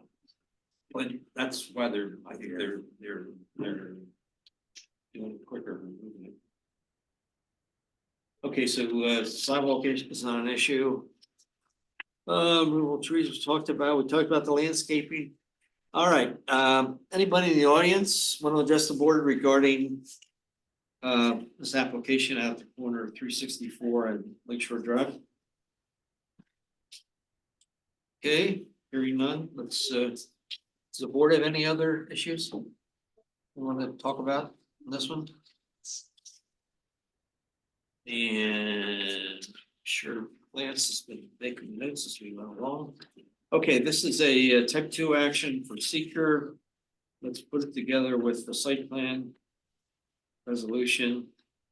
And give me a motion, someone.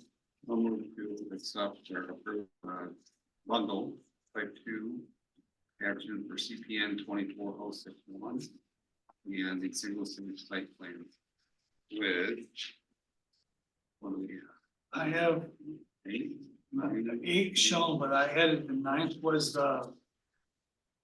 I didn't catch all the landscaping question. So as I understand, those landscaping, existing trees being removed, so the board's asking for those trees to be replaced. And specifically along New York State right away. Is that what we're saying? The applicant, as part of its application to NIDOT, requests a landscaping shrubbery. Well, if we just say to be placed along that area and then if New York State DOT says they can't, then We say yes. there's another alternative that they still have to replace the landscaping in another location. Or you simply want it to be up to New York State DOT and they say no. I don't think there's a lot of room on the site to put anything else. I mean, it's all mostly black. Anything that's grass is that frontage within the state right away. I'm thinking they got the whole parcel. Yeah, but it's all tar. There's only grass up the very front there and then the right hand side. Public house, remember they had planters, they had these big planters, they Yeah. put plants, I mean, they couldn't even. Well, couldn't dig up the. So replace, you would like a note to be added to the plan stating that additional landscaping, replacing the landscape, the existing trees to be removed. Is to be provided along the New York State right of way, along New York State Route 364. At the direction of New York State DOT. Or If authorized- approved, If approved by. if approved by, as part of their application to NIDOT. And I imagine they're not gonna allow you to put tall trees or anything, because there could be a site distance issue there, so. I Right. think we're just looking at some plantings, possibly you have the plantings around your sign. Which you do include in your application, and that's, thank you and appreciate that.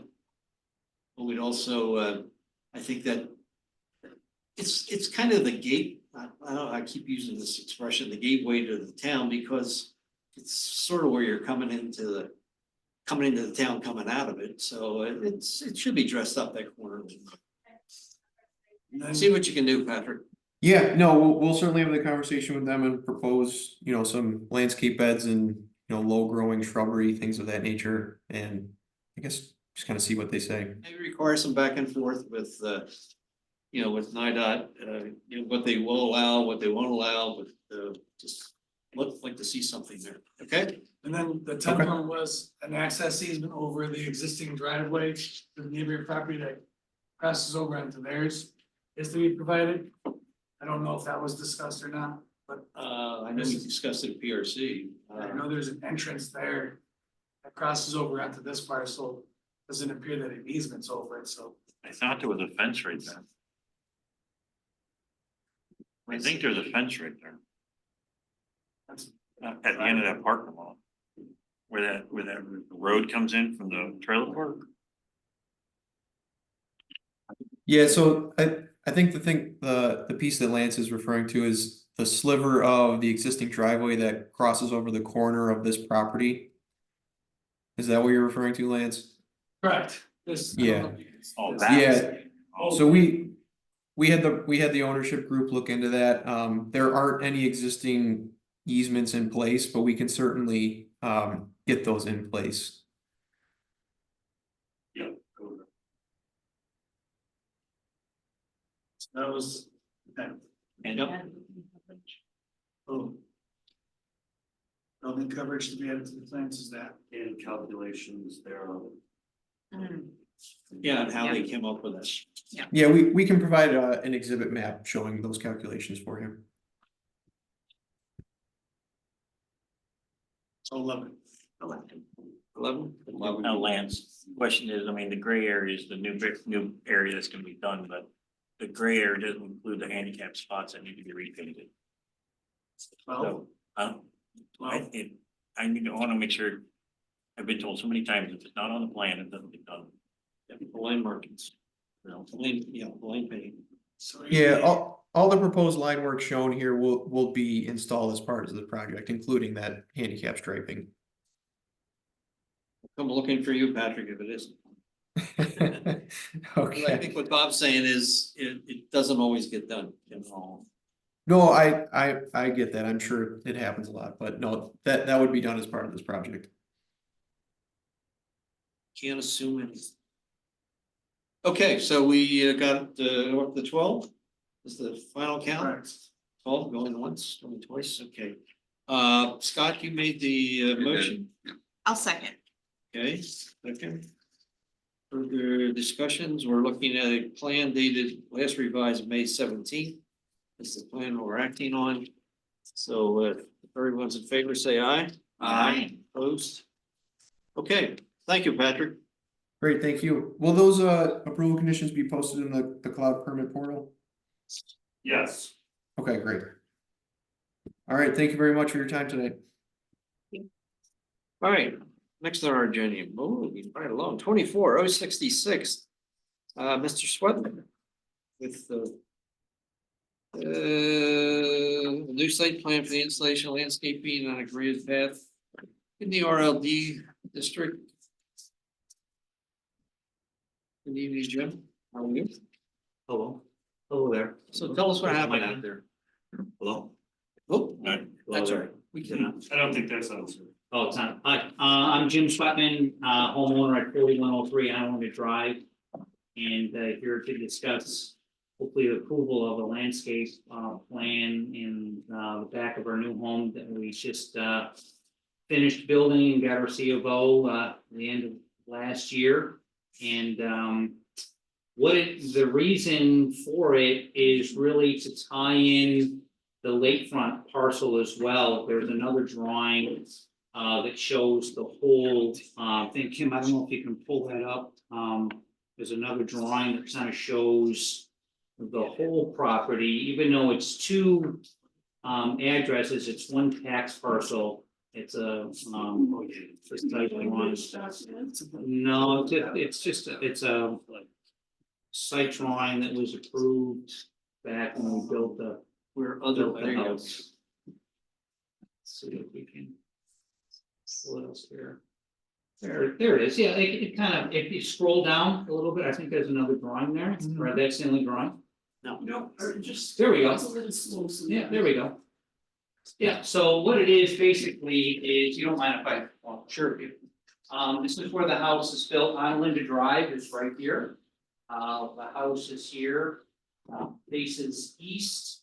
And the lakefront property is right here, already existing, nothing's been done to it here. The idea is to finish this pathway coming down. This is an old drawing. We actually had an updated site survey done as part of this submission that final graded everything here. That's probably in that submission. But the idea is to come around and switch this back and then tie in so we have access to the lakefront property from this location here. That's the main reason. And what we're trying to do is to be consistent with the landscaping that we already have. I know, Bob, you stopped by here today, had a chance to walk around. I know there's been several people taking pictures and things like that. But the idea is to have consistency with the landscaping that we've already done in the front, in the two sides, and in the back, and continuing with that landscaping coming down to have consistency so that everything looks really nice and professional, I guess. So that's the idea. well, I think the other reason, and more important to us, that we invited you back was the removal of the trees. Which we thought it was clear to you and your family that any further removal of those trees or tree clearing would require you coming back and seeing us first. And then lo and behold, your home is beautiful. No, it's lovely, you did a nice job, I'm sure you're proud of it, the town's certainly proud of it. But it was upsetting to board members that those trees were removed without us first being contacted. So we're back here tonight, I guess to come up with some sort of remediation plan, and that's part of why we're talking about the switchback and the landscaping, which I guess leads us into the plan that Dan did. There it is. And there's been a couple of, I'm sorry, Chuck. No, I'm just gonna say, tell us Yes. what your remediation plan is. Yeah, so go ahead, Dan, so I mean. And also how it's been washed out several times. Now, I've seen it, you know, on the road. So how are you gonna mitigate all that? Yeah, washout? just real quick, that washout that we had, and that was last fall. We had all of the, there was nothing that was stabilized yet. We had, just 3 rows and stone down here put. As the plantings were being put in, and there was a gully washer of a rain that came down and brought all this down. We've had rain, a lot of rain, and things have been stabilized very, very well as far as things being washed out. Yes, when we first moved in, and 2 months after we moved in, oh my God. I mean, it just went on the road, it was an absolute disaster mess. Well, the town had problems everywhere, but it was a mess, but since then, since everything has been kind of planted and absorbed or whatever happens, we haven't had that kind of washout, that we had. Okay, how you gonna correct the damage that you did? Hi, I'm Dan Hackett, licensed landscape architect. I was hired by Jim after the event of, as you spoke of, the trees coming down. The site was, again, I went down and I looked at stumps. It was predominantly ash trees. The majority of them were actually under 6 inch. There were trees that were eradicated that were over 6 inch. There were also some trees that were left on the site, as you can see. Again, then I was told, hey, this happened, we did this, what's going on? So sort of to just walk backwards, I worked with Wendy Mahar, who was the original consulting engineer on this. Wendy did the profiling for this laneway. She did the land zone where it comes out at the road, and again, all of that engineering. I can answer those questions. We work very closely together, and again, being a licensed landscape architect, Wendy's not here tonight, but any of those questions you want answered, I can help cover. If I could just let the board know, we all make mistakes. On my planting list, I am missing one of the plants. There's 18 Northern Mayberry is not listed on the planting schedule. It is shown on the plan. So those plants, and I could point them out to you, are missing in the planting schedule. Anyway, the idea was with the planting, after the road was profiled, or I say road, it's really a grassy path. And that came down. We're looking at the site, the bottom section of the site next to Westlake Road is very steep. So one of the things was coming up with materials that would stabilize that steep zone. With the sediment control, again, that's shown on the Mahar plan for the construction of it. And that would be handled through them. I was looking more at how to incorporate what the Sweatmans already had and work that into a landscape that they wanted to go to. Some of the comments that were received from the review board was highly on, native plants, and I understand that. I go to a lot of symposiums. I do a lot of just all native plantings. That is not one of the things that the clients wanted, all natives. So what we did was we integrated native plants with ornamental horticultural plants. And it's the aesthetic of that landscape. Just to point out an example of that would be, even when we come into the town hall, there is spirea in front of the town hall. There's a Japanese maple in the back corner, or a Japanese tree lilac. So these plants are not invasive. They are not restricted federally or by the state. I can understand coming from, if you were purely as a naturalist, you would have that small list to work with. And again, what I have to do professionally is balance that list. So we are incorporating natives. We're also using ornamental horticulture. Along the bank, we're using a plant called spirea. Spirea is a very fibrous rooted plant. It does well in super salty conditions, which we're going to have there. And it's a plant that will perform and hold that bank together. If we went in with native, one of the things that was mentioned was blueberry. I have not seen many people picking blueberries along Westlake Road on steep banks with salt. I don't think it's a good idea to make those kind of switches, because what we don't want to do is compromise the site. What I don't want is the hill eroding, plants dying, so we're also looking at survivability as we're doing that. With restituting for the trees, there were trees left on the site. What we tried to do is, when you look at the profile from down at the lake, you have the taller trees. As you move up the hill, we are bringing trees into the view. So we were also looking at those lakeshore guidelines. So the house wasn't sticking out, and we're beginning to flank the sides and pull into the middle with this tree placement, again, to soften that house. With the species we're using, so again, one of the comments was about a London plane tree, and let's use an American sycamore. A London plane tree is a hybrid of it's hybrided with a American sycamore. The American sycamore is a very tough tree commercially to be grown because of the rigidity of the root structure. So you're really going to be looking at getting, 5 to 7 foot tall trees, not 14 to 17 foot tall trees on 3-inch caliper stems. So again, as we're looking at, the municipality wants sizing and we want to get some massing in. The tree is used all the time. It's on many, many plans that go before all boards. It's not an invasive species, but again, it's a strategy to get a larger specimen in there. And that will work and begin to flank the guidelines, again, lakefront guidelines. Even though this isn't on the shore, we really looked at this reflectively as part of that shore and how that massing is down below, and then how it relates up the hill. So in a general sense, that was the idea of how this plan was put together.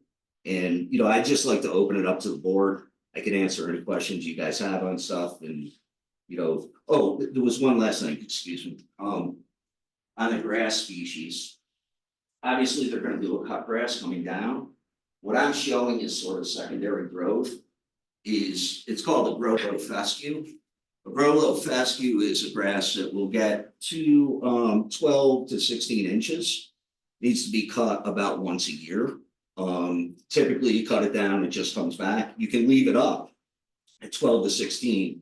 The reason you want to harvest once a year is you're going to get weed seed that comes in, weed seed in the form of thistle, things like that, that birds are going to bring in. That's pretty natural.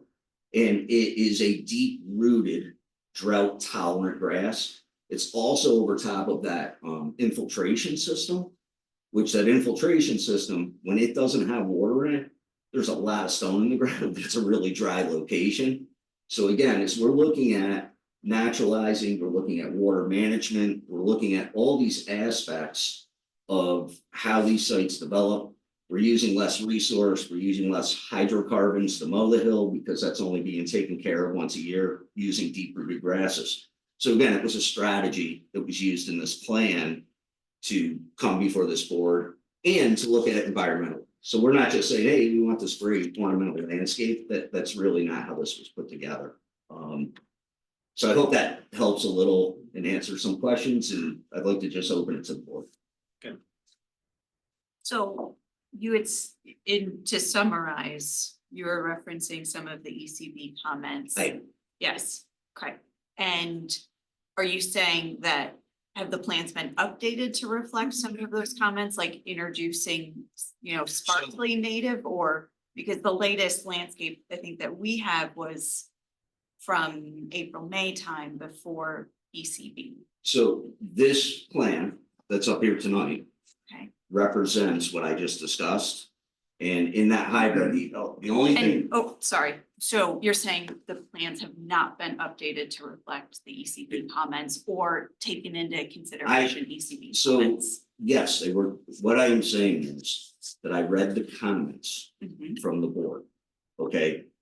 In those comments, we have native plants that we're using.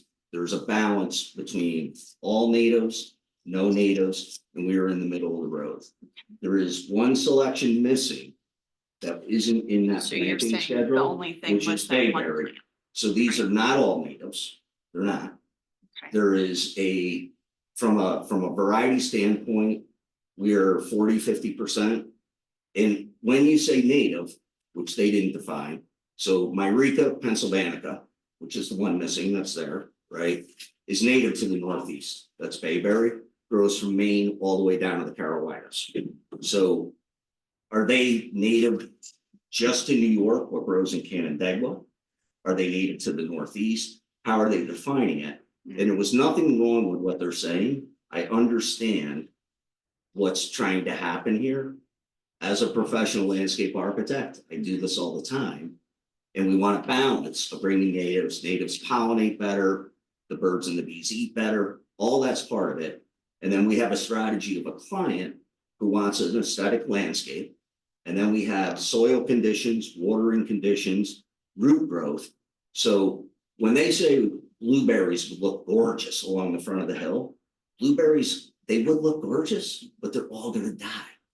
So that's not really a good strategy. I think what they're saying is, we'd like to see a balance. And I think that's what we've done. That's, if that makes sense.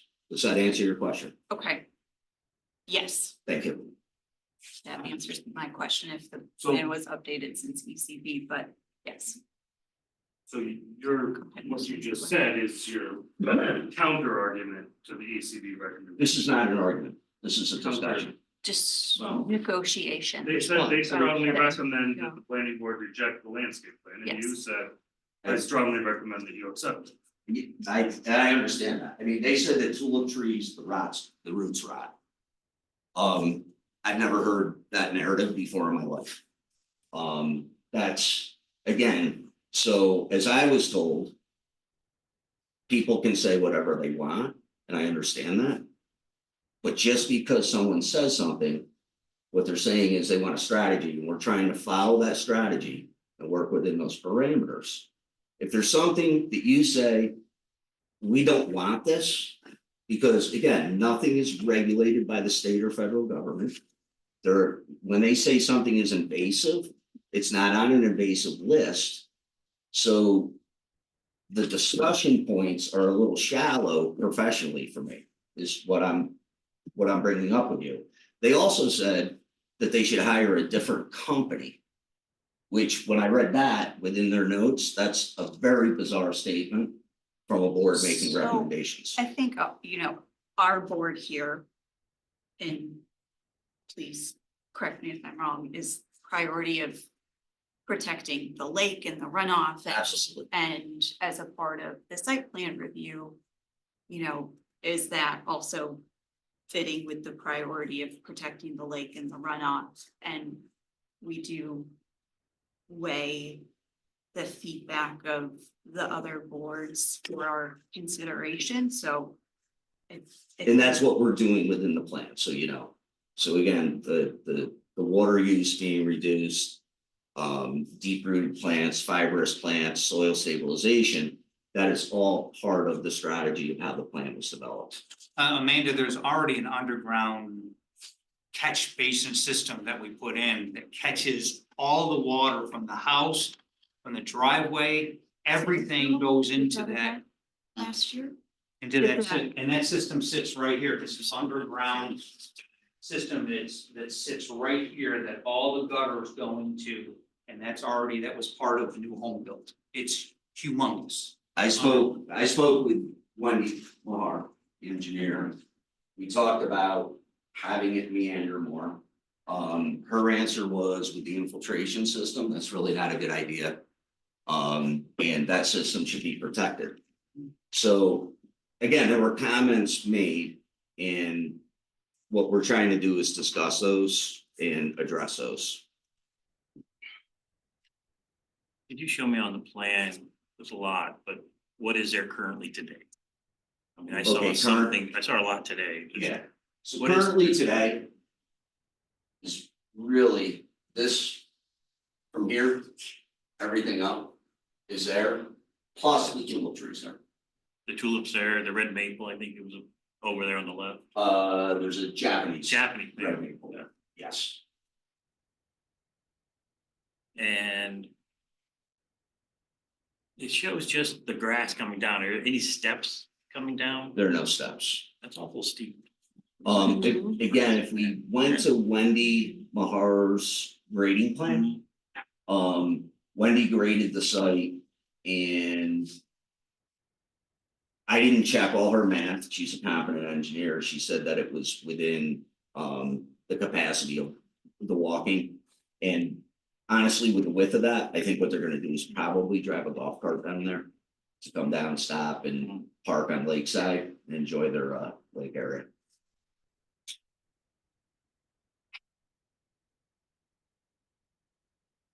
We actually moved the switch back over farther, so the grade, we kept it at a 14% grade. The original thought was here, we actually moved that over, but we couldn't get it any farther because of the size of this tree that sits here. We didn't want to get into the rooting of the tree. But this is all at 14-degree grade, that's why it switches back. And 14-degree grade all the way up to where the driveway sits here. So there was a lot of.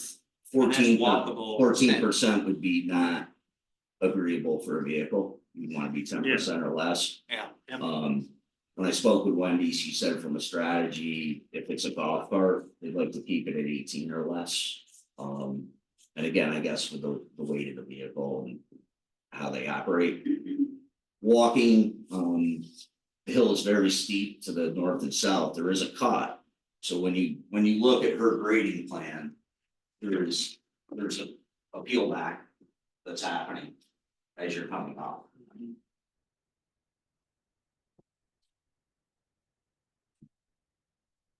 I sort of see this in three phases here, or three sections. You've got the area where the underground stormwater retention, and I realize you're probably limited as to what you could put over that in terms of landscape. We are. So you don't want to, in any way degrade the purpose of the function of that. So that's why that area essentially is grass. And then the next area would be essentially the area where the trees were removed, essentially before you get to the bank at the street. The tree zone, so this was an existing that was left. That's still there. This is an existing that's left. Yep. The trees swapped across here.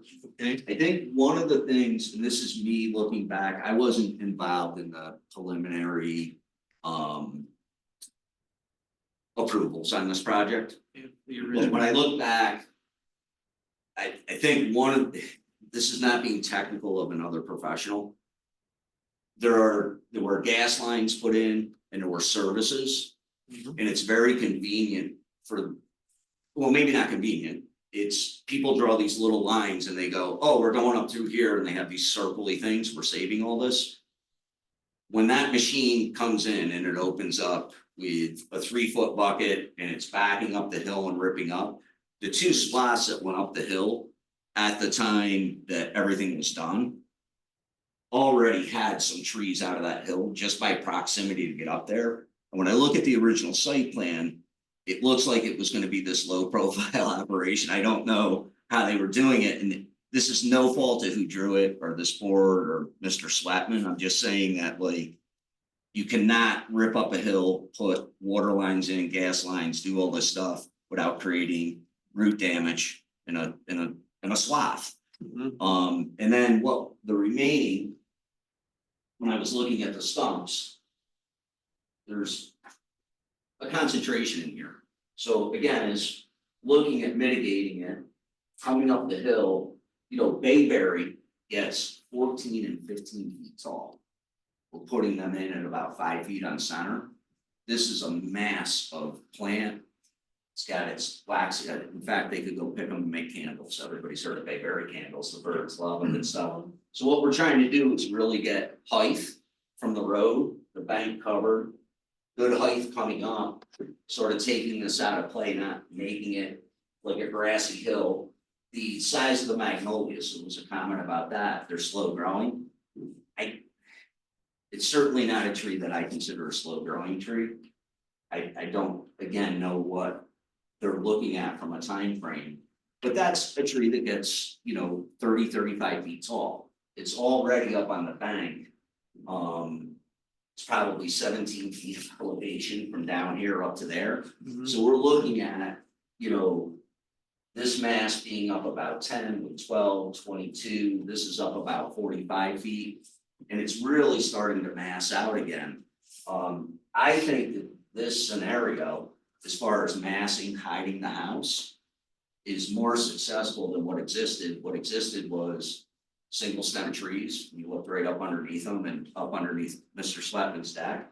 So again, we were really trying to mass that out and screen the house. Well, we certainly don't screen the house, it's a lovely home. But I think we were suspicious that the trees were taken down because they were blocking the view of the lake. I'm sorry, the Is that the case? plan was always to do this, you know, right from the, you know, as far as, but the site, when we got our C of O on this in October, I mean, there was a lot that was unplanned, that was trees because of all the utilities that had to come up through there. The sewer lines, the electric lines, the water lines, the telecom lines, you know, it was No, a I busy think, this- place. you know, defense of the board, I think this was discussed at our meeting and there was a concern that, yeah, you're gonna have a lot of encroachments and damage done. But at the same time, I think, I recall you and your wife saying, well, we're not gonna touch any of the trees down there. And I think the board said, are you sure you don't wanna, Yeah. you know, those trees are gonna block your view? Yeah. No, we're not gonna touch anything. You know, your wife is Yep. is well known for her floral. So just again, because I wasn't involved and I'm here. Really as a hired professional to try to help the situation and make it the best that we can for the board, Mhm. the town, and for our client. And it's, again, trying to work together. This is not a defensive statement and Mr. Sletman's or the board. The trees that were there, what was left, were all ash trees, most of them. I can go and look at a stump and know what it is. I'm sure. They were smaller. We know emerald ash borer. And, you know, maybe in the future, hindsight being 2020. Those trees should have been identified. They should have been identified very early on as trees that are going to die. Because even leaving those trees, had he not taken them down, would have been dead in 5 years. And that's not an excuse for him taking them down. I'm just looking at, again, it was problematic. It's not like it was a maple forest going across. And if it was a maple forest, I probably wouldn't be here representing Jim to help him because it would have been like, that's really bad. But yeah, there's a problem here. And I think I can help you address it and help work with you in the municipality to get to some clarity and make this right. Chuck, I think that's a good point. Before we spend the rest of the night saying how great this plan is, How about this tree and how about that? how about this tree? If I could, and this is, I think that was a great presentation, a great explanation and justification for this.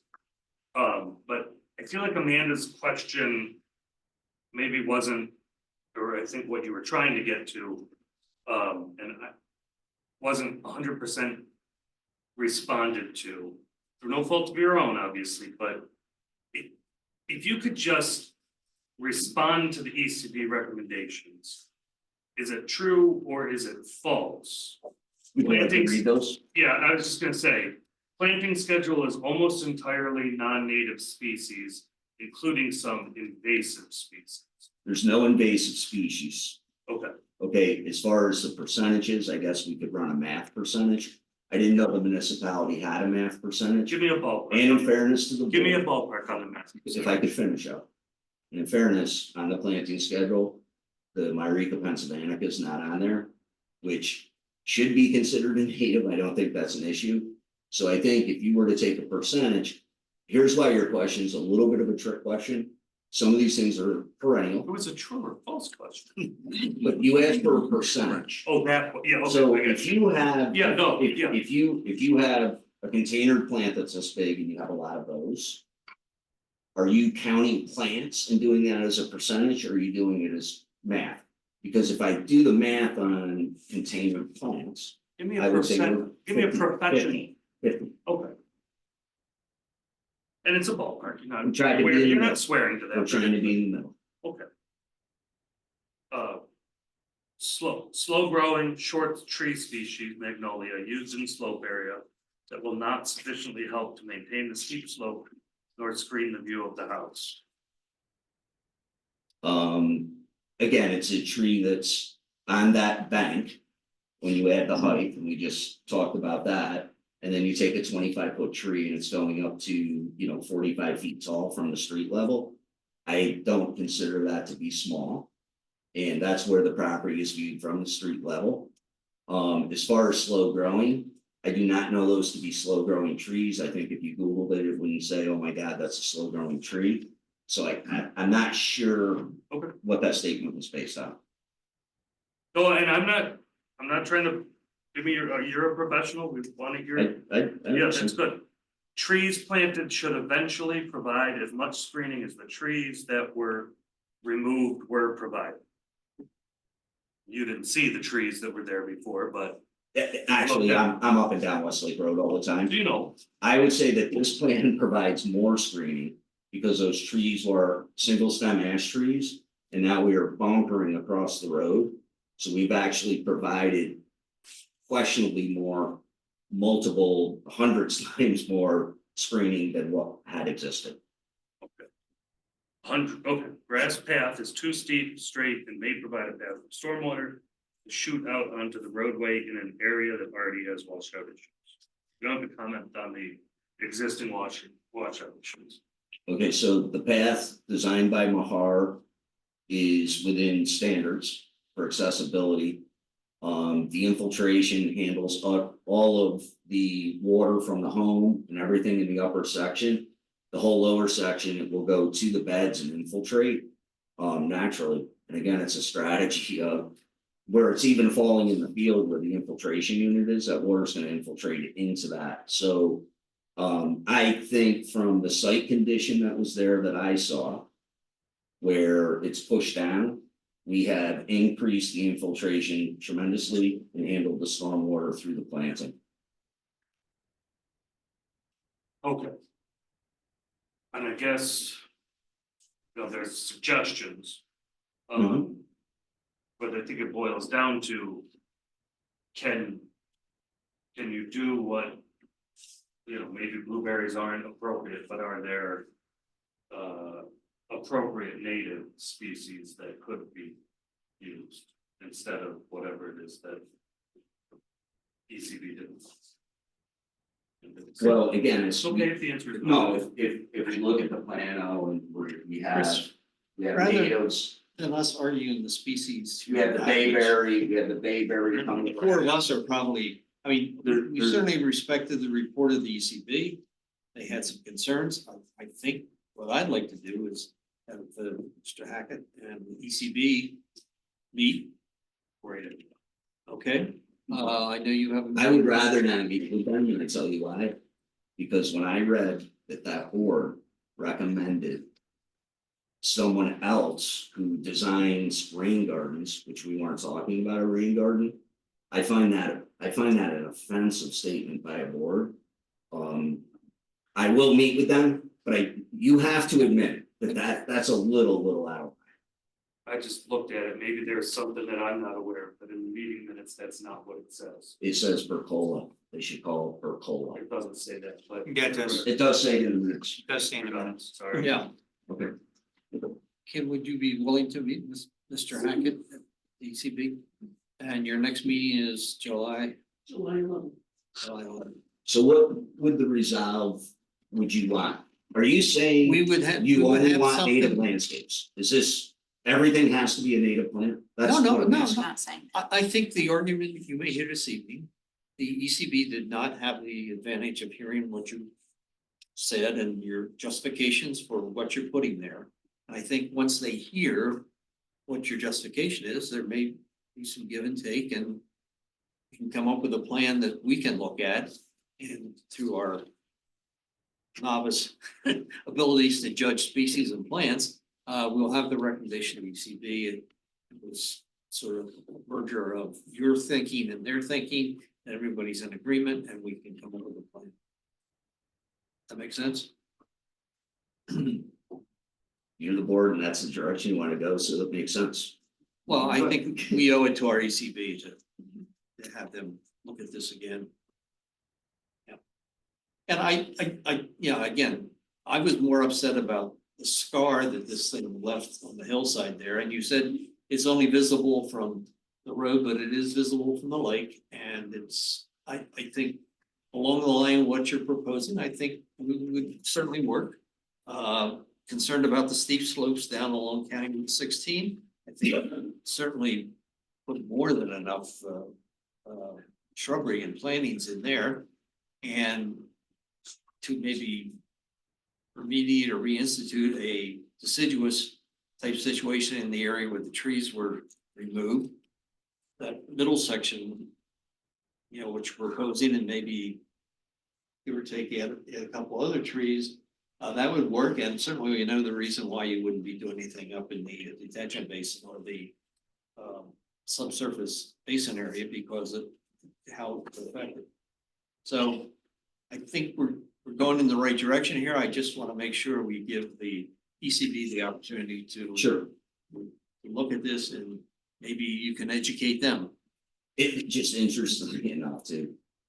And again, we'll have a discussion, I'm sure it'll be a positive, and we can get to a resolution. But as we look at, my strongest point was, I understand what is happening with natives, with rain gardens and all that. And there's clients that, when you see a native landscape, that's what I have at my own house. I love it. And people want some ornamental, and I have to professionally create that balance. And that's why I brought up the point with the board tonight. When you enter the town hall, charity starts at home. Spirea is no good, and we have them planted in front of the town hall. And I don't think the town hall looks bad, and I don't think that people complain that it's not natives, but we have to strike a balance, that's all. Well, and the emphasis on natives is fairly new, too. I mean, I've been doing this for 14 years, and you didn't talk about invasive species back in the old days. You had a planting chart, and that was it. You picked off the chart, and I'd say about the past 10 years, and it's very interesting, it just quickly while you're talking about native plants, every year I'm at the Native Plant Symposium that's down in Ithaca. And sometimes it's a 2-day symposium, sometimes it's only a single day. And when it first started, it's very much like politics. Everybody was on this side. And, and then what's happened was over the years is that people are getting educated about pollinator plants and all these benefit things that can happen. But they're also saying at the end of all these symposiums now, we're not here saying everything has to be natural, native. What we're saying is that you really need to start incorporating these things into the systems rather, and I agree with that philosophy, and that's really what I try to create here. So. well, and I can see, survival is certainly a big thing down on the lake, and it's going to be whatever plants you put there, going to be exposed to salt. So Jim, are you steep slope? Good with this approach? So what is the process then? So we meet with. You would meet with ECB on July 11th, and we will continue discussion on your site plan tonight until a meeting post July 11th. July 23rd. 23rd, Wednesday. Correct. Okay. And hopefully, that your discussions with the ECB would result, they would come back to us saying, okay, we've sat down with the applicant, we've talked about, our concerns are either resolved or we still have issues, so. Question for the board. Obviously, they'll meet with ECB. ECB, let's say, has questions or comments that they want the board to consider. Is this board saying they would like a revised plan addressing ECB's concerns presented to you for the 23rd? At which point, I just want to make sure there's a due date. As a result of their meeting with the ECB, a revised plan develops, That would be. What I would hope would be able to happen, that if we had a discussion and this plan's up and we're on the agenda and we're like into just the species, or it's, hey, we could, Fairly simple. hey, we'd like to see another tree here. Okay, if that happened, that we'd be able to come to the next board meeting, have that as a revision, even if, you know, even if you would accepted this plan tonight, I was gonna say, you gotta put a condition on, because I left one of the plans off the planting list. And again, I did it, I've owned right up to it, it's a thing, but maybe we could come, show that on a plan and be able to get. Or, you know, even if it's a conditional and we gotta make a couple edits, is that a fair thing to discuss? And the other thing, Dan, is down there at where you approach the road, there's a retaining wall proposed. There is, Okay, Oh, yeah, you need to have detail for that. that's but Mahar. that's Mahar. Mahar has that. I'm just saying on on their your plan landscape with- plan. With lack coverages and all. Just all that. reference the retaining wall, yep, okay. Yep. Is that part of the original? Cause I thought that was outside the scope of the original. No, that wall does not exist. Yeah. That wall is where they have to cut in, and that's on Wendy's plan. That's gonna be a segmental retaining wall, so CMU units. and- Right, so that, like a different site plan we have to look at. We have the landscaping perspective and we have the. You guys are looking at site plan approval for this change, and this change includes this landscape. When did we see the wall? Cause I don't Should be remember. on the site plan. It's on Mahar site plan. the site plan. And it came On the up- original. It's not on the On original. the updated one that we had to send in. Wait, is There's there an updated existing plan.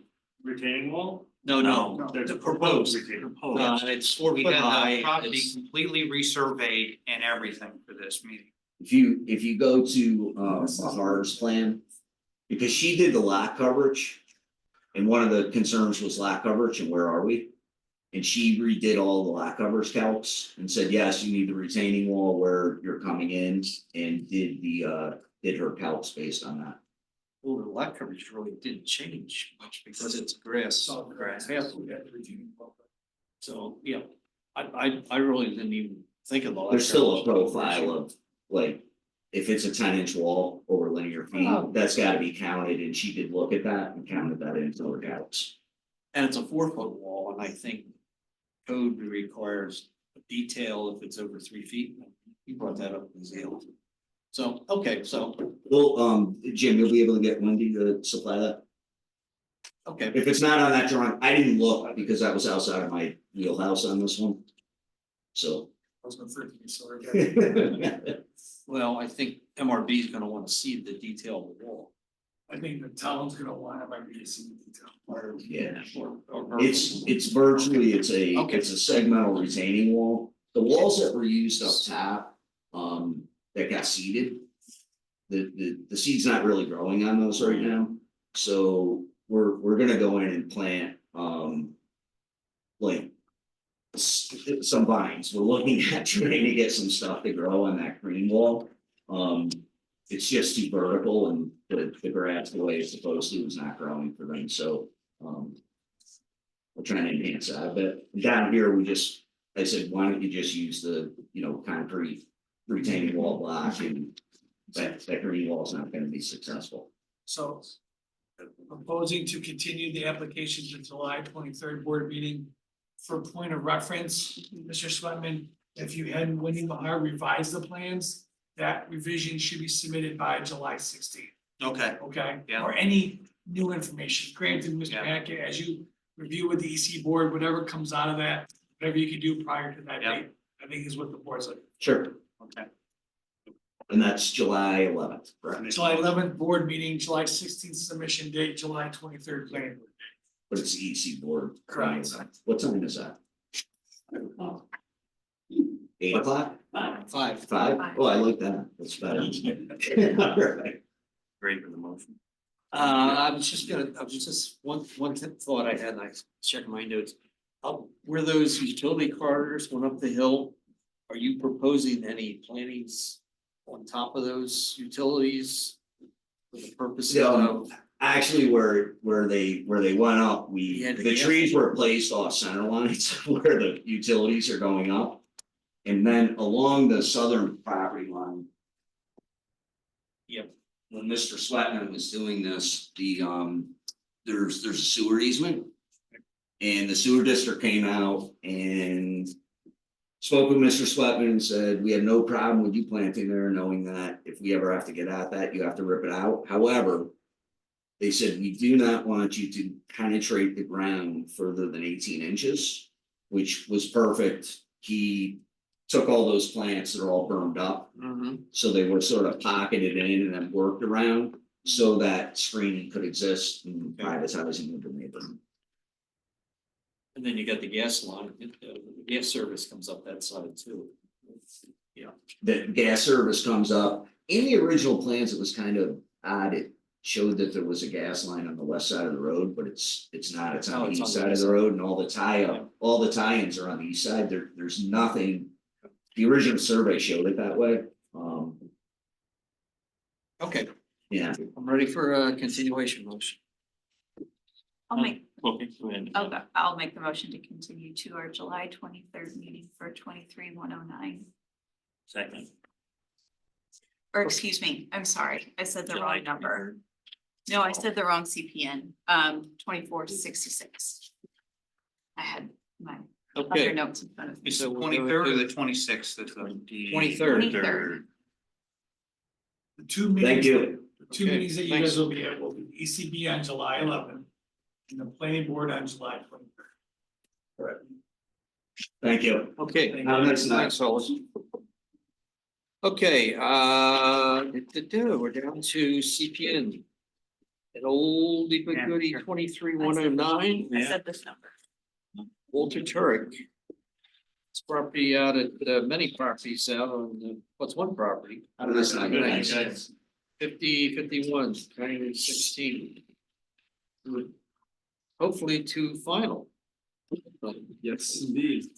Not to spend a lot of time, but bring us up with when I was reviewing this afternoon, I was, gosh, it's been so long, I remember we did the preliminary. Yeah. There's some talk about needing some variances. Yep. I don't know if the variances we've needed and required, if they were or weren't. Well, we've been able to sort that all out. Okay, well, So tell now us all it's about clear it. for final approval. Based on the proposal for the tear down and rebuild of one of the lake houses. A garage, a new garage, which we got the variance for having, there was a little disagreement on like whether it's a 900, you can go about 900 or, but we are at 11. We got a variance to have an 1,100 square foot garage with storage. And then the rebuilding of a third, our second house, third building on the other parcel. So after sorting out prelim, getting the variances, here we are with basically the same plan that we had at prelim, but now based on the complexity of it, we're here to discuss the final approval of this this project.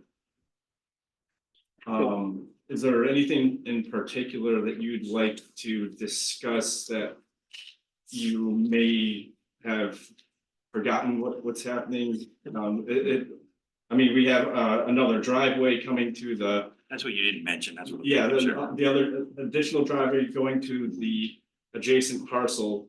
That way, the driveway coming in will just be for the family of and access to all the buildings that they have on site. So the additional driveway will have its own access to its own building. And there's no discrepancy of like who's coming when and where, and because I'm aware that that's like a rental house, and they're kind of uncomfortable with having so many people cut across their property to get to that residence. So that's one of the main reasons that they want to have that cut off, is so they have privacy for their house and their guest house. We're adding septic systems for both the new houses.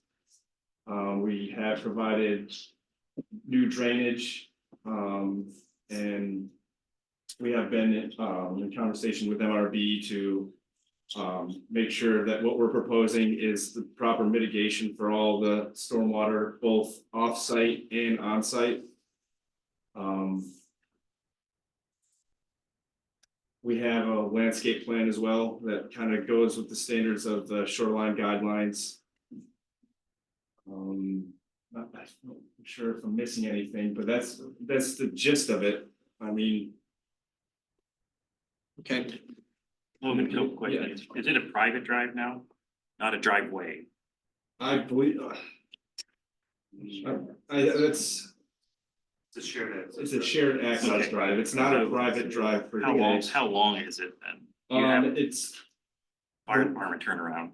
I see one, I just wanted to make sure if that's what that's for. thought I had the length on here, but it, Fire access though. yeah, I don't think it's long enough to. 250 feet would be the length where you'd have to have at least. Right, I think the way we have it, based on what I remember from prelim, the turnaround at the end does facilitate to have a fire access turnaround. I'm not exactly sure what that length is. I know Brennan's on Zoom as well. I'm Yeah. not sure if he knows the exact length. If I recall, it's less than 300. Yeah, it's less than 300. Okay. And we were trying to keep it at that cutoff, so we didn't have to have a full like 60-foot by 60-foot turnaround for like a huge fire access truck, because this site would not facilitate it. What about the other driveway? I don't know that. We're just creating access for an additional parcel. I mean, Right, but if that driveway that you're putting in is over 250 feet, you have to have fire access. This is, Fire pull off. this is next door, this is the end of the driveway. Yeah. Right, so how So long it's is gotta that be driveway? pretty much the same as that. I'd say it's comparable. It's shorter than it was before. The new driveway, Brennan, the new one. Yeah. Yeah, the new one's gonna be shorter than it was before to that. The McCarliff house on the south side of the property. Yeah,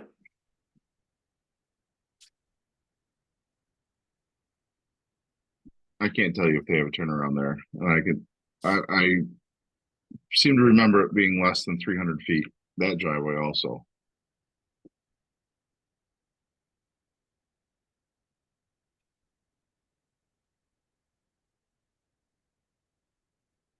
this is, From what, just like rough scaling, it looks like it's less than 300 feet. alright. Is that one house historic at all? I think we talked about that before. I haven't found any documentation that Nothing says on that that. it is. I know it has. I think that Mr. Turek did that with the town historian. Oh, good, Yeah. early on. That's Okay. cool. so the existing homes had nonconformities and you're not expanding. the We're not nonconformities. expanding the So you- footprint of the existing house, and that was You're the tearing down. part of the conversation very early on to make sure that we weren't doing that, so we weren't It's coming back. to- limiting ourselves by getting a whole bunch of variances. We only had to get one variance for this whole project, and that was for the garage, nothing to do with the house. I had in my notes from last July, and it's not. It's triggering memory, but not exactly where, but I had marked a lot line adjustment and. I'm not sure where that was I feel like maybe. The tippy top, but I can't recall it. Were there any lot line adjustments since the last time we No, we saw have, this or? well, Are they moving? we had the lot line adjustment filed, so the lot line adjustment is in place already. Okay. As part of the preliminary approval, Okay. we had to get the that lot we've line already- adjustment okay. signed and filed before we could continue with final. So as of right now, the lot line adjustment is in place. Okay. So if we get Yeah. final approval, they don't have to do anything but start building based on the criteria of those lots. Okay. Check that box then. Thank you. Speaking of filing, the preliminary plan, did I sign it? I think I did. I believe you did. So that's signed and Yeah. filed. Yeah. You better. I mean, we had signed copies that we brought back to the town last week, I believe. I never saw All right. it. Once I saw it. So you have a shared septic system, right? Not shared, what each house has their own. Yeah. So the garage does not have like a bathroom or anything that would need a Oh, that's right, septic that's right. system. The other ones are doing. But the main house has its own septic system. The guest house has its own septic system and it's sized based on the number of bedrooms that each of those buildings have. You have approval for those systems? We're in coordination with Tyler. They're gonna go to the state for approval because it's new construction, Oh, okay, fair enough. So DOH. DOH. You got that, some chicken deal. Condition.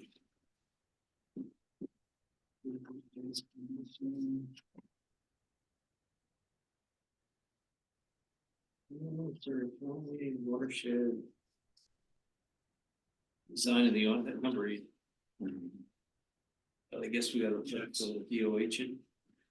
Correct, I'll add it. Okay, And that's a condition of C of O, right?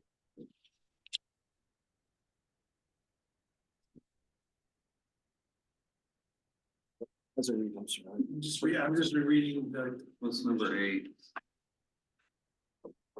Yeah, so that's your request, Brennan, correct? Yes, it is. Conditions of C of O.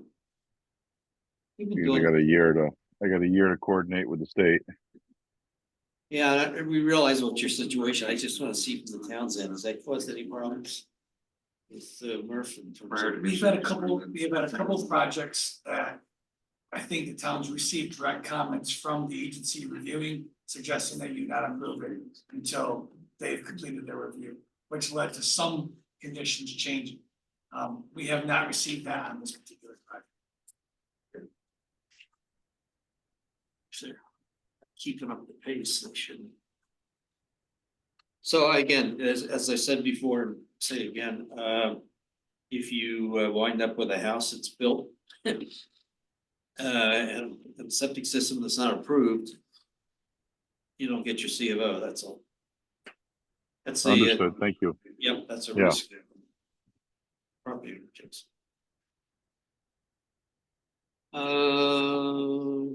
Just trying to check on coverage. Talk about lot coverage, septic systems too. Yeah, I think the way we left this preliminary, but we weren't sure, you weren't sure at the time what the detail and design of the homes were gonna be. So that's why we That came back. hasn't with- changed much since prelim. I think the main thing for us was the variances and seeing if that would change the design of the garage. And since that hasn't changed the design of the garage, we're still basically at the same design as what you saw last time. Am I correct with this? Yes, Adrian from Bramsgard, the design, the aesthetics have not changed significantly. The only thing that's changed is that the building footprint did get actually reduced a bit further. So right now, we actually pulled the house 13 feet further off of the lake than the existing house currently is. And we also reduced the overall length of it by 51. over 20 feet. The main house, yeah. Yeah, Mhm. so. Bring it on the line right now. And we did that to provide some green space between the house and the dock area where there is not any currently because it's right up on the water. And so but aesthetically, the house is still very much similar. We're gonna be using a lot of natural materials. Yeah, I know with the trying to make it preliminary, you gave us conceptuals of what it would look like 5 years, currently and 15 years with the landscape, you know. As far as shoreline guidelines, I know we went through that with the preliminary, so that you're saying it's essentially not changed. In terms of the facade, the elevation of the building, and I assume the vegetation proposed. Does everybody remember those pictures? Mhm. Oh, Yep. Yep. So hopefully that's what we'll look at. Gosh, anything else? You're gonna need your permit from DPW for the driveways, or driveway, the new one. Shoreline, we talked about, CSU shed. County planning board, as far as this application, I guess they considered it to be exempt from their review, because we've got no review. Ag committee said no loss of ag lands. You did provide a steep slope analysis. Murph. My note is I couldn't open the plan, I guess. Murph have any comments, the CEO? Yeah, he had comments from May 22nd, 2024. One was adding the flood rate map number to the plans. You have that covered with the. Yeah, it's covered in the sheets. It was, I thought his comments were fairly minor in nature. And MRB did the review on the 19th, and I see Mark's responded on the 26th today. And we did meet, have a conference call with Mark's engineer to go over those comments today as well. Have you seen the response? I did. They went over the responses. Okay.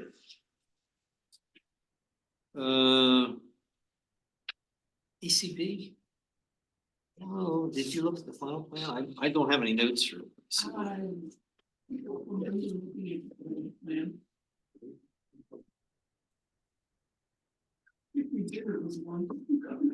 Yeah. Said it was reviewed. It was sent to him. July 6, 2023, ECP had 5 comments. On the preliminary. Yeah, last year. And then in the last review, ECB said that they have seen it enough, basically. Or they have reviewed it several times and don't have anything new to share. Getting tired like we are. Okay, lot line was filed. Lance, the zoning variance received, that should be noted on the plan. I don't know if that's a condition. I guess it's not identified the whereas. Okay. I'll identify it.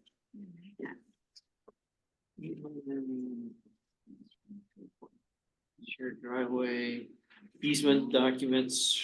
Oh, no, it's all, Those are, I believe. they were all part of the preliminary. Yeah. Yep. Okay. I think that was one of the things we were hanging up. No. House, septic systems. Yeah, so I'm looking at a very beautiful picture of this from the lake. It looks like there's built-in boathouses. Those do not appear on the site plan, right? We don't. So they're existing. Existing. The one that's inside the house is They're already there. there. Yeah. Oh, yes, okay, there you go. So they do appear on the site plan as existing. Right there. There you go. No, one comment from code enforcement officer did suggest that the docks areas as proposed be separated out as it follows a different code, that's one law. I don't remember the exact verbiage he used, whether he wanted to remove or he wanted to note, but there was reference to. Yes, there's reference to it is. I think it was existing conditions plan, we wanted to reference differently. Okay. Yeah. And back when we talked about this preliminary, it said about rebuilding. Yeah. 2 boathouses. So I think it was both the existing conditions and the site plan, and so I think we said proposed boathouse and then there was boathouse to remain or. Yeah, I It was just a certain language that needed to be changed so it fit with how the code was written. Yeah. Because the code says that we can, since the existing boathouse for the lot where the guest house is, we can technically rebuild it and because it's an existing structure. Yeah, I just didn't remember it looking like that and it's cool. Very nice. And your facade is going to be an earth tone. Yes, Because I know natural materials.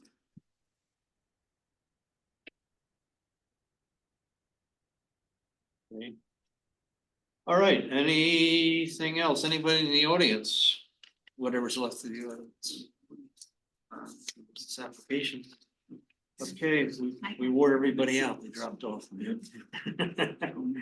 All right, does the board have anything else? So we did the seeker with the preliminary, right? So we have- Conforming to the original plan. Okay, and there's no substantial changes.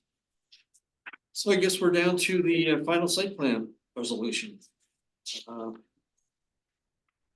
Someone want to?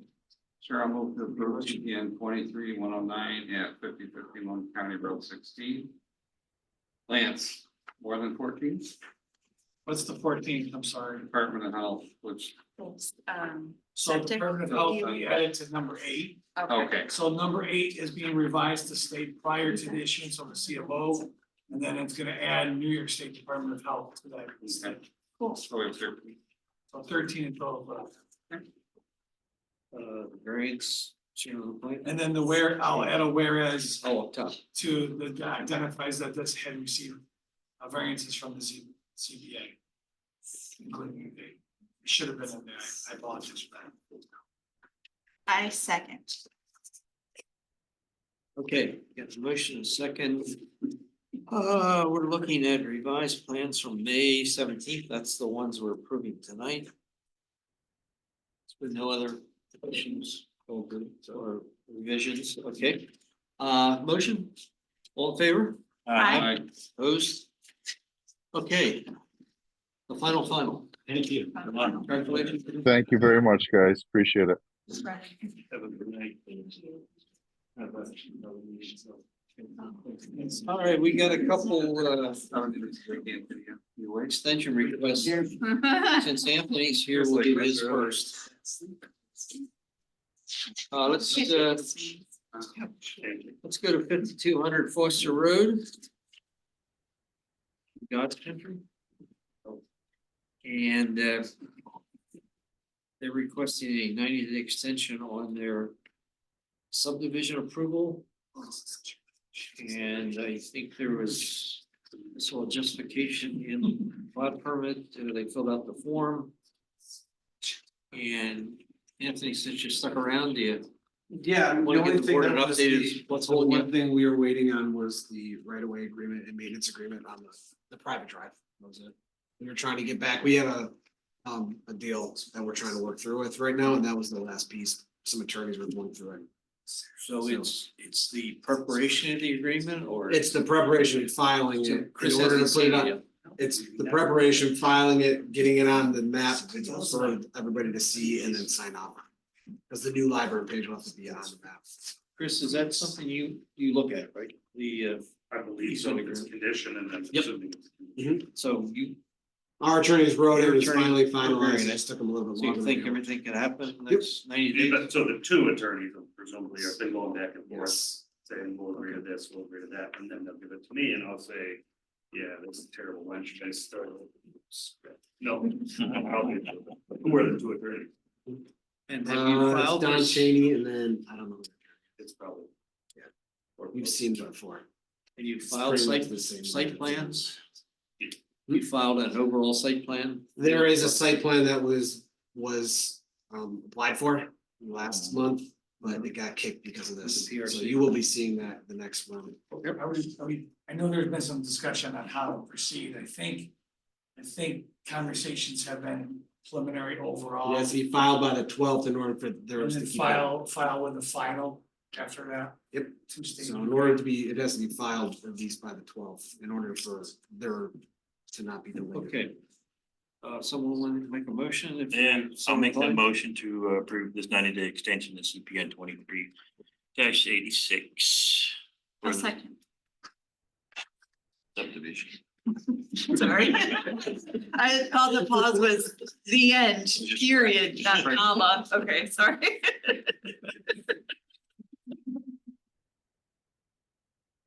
Okay, I have a second. I'm sorry. Yeah, Read- Amanda. read the- Sorry. God bless. It's coming late, rushing everybody. So that was last Being a August. general jerk today. No. Okay, General, general. We got a motion and a second. You know, your expiration is August Discussion. 20. Yeah, it's gonna be in. We don't give it a second. All in favor? Aye. Opposed? Thank you. Yeah. Thanks for hanging around. Yeah. It's not gonna stay until the end, Anthony. Thank you very much. Alrighty, next one, that's why Logan's Oh. requesting a extension for Richard Snook. His landscape operation out on the airport road. Everyone remembers the application. Yes. So what seems to be your holdup? Oh, well, this is his big part of his business season right now, and he was hoping to get some plans done with Hanlon Architecture a couple months ago, but then all of a sudden April, May hit and he's off to the races. So he hasn't been able to sit down with his architect to finalize the plans. So we need an extension to make sure we don't fall short of getting final approval. There was something related on the site plan that the architect had to It was, provide. I think it's coordination with DPW. They want to see where like the utilities are coming into the building of sorts. Oh, okay. It has had something to do with the DPW and coordination with Final them. building footprint Yeah. might be a little bit different than they do. Well, yeah, I don't want to have to redo that twice. Okay, so this is the first extension for Mr. Snook. Anybody have any issues? Not, I'll take a motion. I'll move to accept the first 90-day extension for CPN 23093 at the determined airport road. I'll Okay. second. Motion from Scott, second from Amanda. Yeah, it's the whereas is still working with the Canada Farmington Water District, Ontario County, and okay, understood. All right, no further discussion, all in favor? Aye. Opposed? Thank you. Thank Okay, you. Have a nice night. Thanks. All right. Back to agenda, let's do the minutes. He just walked out of here like he wasn't sure, because he usually gets, he's like, wait, nice, did I just get everything I've done at the end? So these are the minutes from that's what the agenda, is it 6/11, was it? 6/10? 6/11. Monday, yeah. 6:10. We'll see. 6:10. Is the joint board. With the joint, yep. Oh, that's right, 6/10, we moved it back. So we have our meeting minutes where we did some releases that night. Anybody want to make a motion? I'll move to accept the minutes from the 10th. Okay. Second. There you go. I do. Motion You second, got it. all in favor? Aye. Thank you, Maureen, for doing that. We've no surety releases, training real quick, you got the Hancock Boot Camp, you got the New York Planning Federation, FLCC seminar on 8/2. We got some learning lunches coming up. We are waiting for Matt Horn's recap of the meeting with the meeting of the boards. And so waiting for that. And by the way, remember we were asked to look at our future land use map? Remember? Yeah. We're good? Remember. It is not. Wait, in the comp plan? Well, there is one from 2003, but it was never changed through the course of all 3 or 4 revisions. Not if needed. Yeah. So Sarah is trying to work that out, so what we should be looking at. So that's, so if you're looking for the future land use map, it's tough to spot. We have updated. Okay, so July 9th. July 9th. July 9th. Maybe we'll just all meet at the Star Cider and have some talk about the plan. The only thing I have is a zoning change request from the fellow up on is that airport? No, above the airport. Next street up near Randall. Thompson. Thomas, yep. Yeah, he wants to change back to R30 from base. No, Rocco got the lot subdivided, and then the guy that bought the lot on Thomas. And the minutes reflected when the subdivision occurred that you could not put a single family home there. In the form-based code. Oh, that's all right, we're cool, we don't have to do that, and now he wants to put a single family home there, but he has to change the zoning back, so. It's not a big issue. But that's the only thing we have on July 9th. Okay. Maybe, Balance. maybe we can talk about, by that time, we had met with, we can talk about projects. Okay, maybe a project discussion. And I guess for the record, I should announce that Bob, Mark and I are going to meet to talk about a project, well, Mark wants to expand his electric vehicle charging station thing to a more green sustainability, expand on some of those concepts. So we're gonna meet with him on Friday, to go over that. And I just, since it's three of us, it's a forum, but we won't discuss any applications at all. It'll just be, but I think for the record, it's gotta be noted that we met. Okay, anything else? With the good of the board? I'll make a motion to adjourn at 9:13. Please do. Second. Okay, got a first, second. Anybody is objecting? I'll shoot 'em. Chris, I think that's- Objecting, Aye. Aye.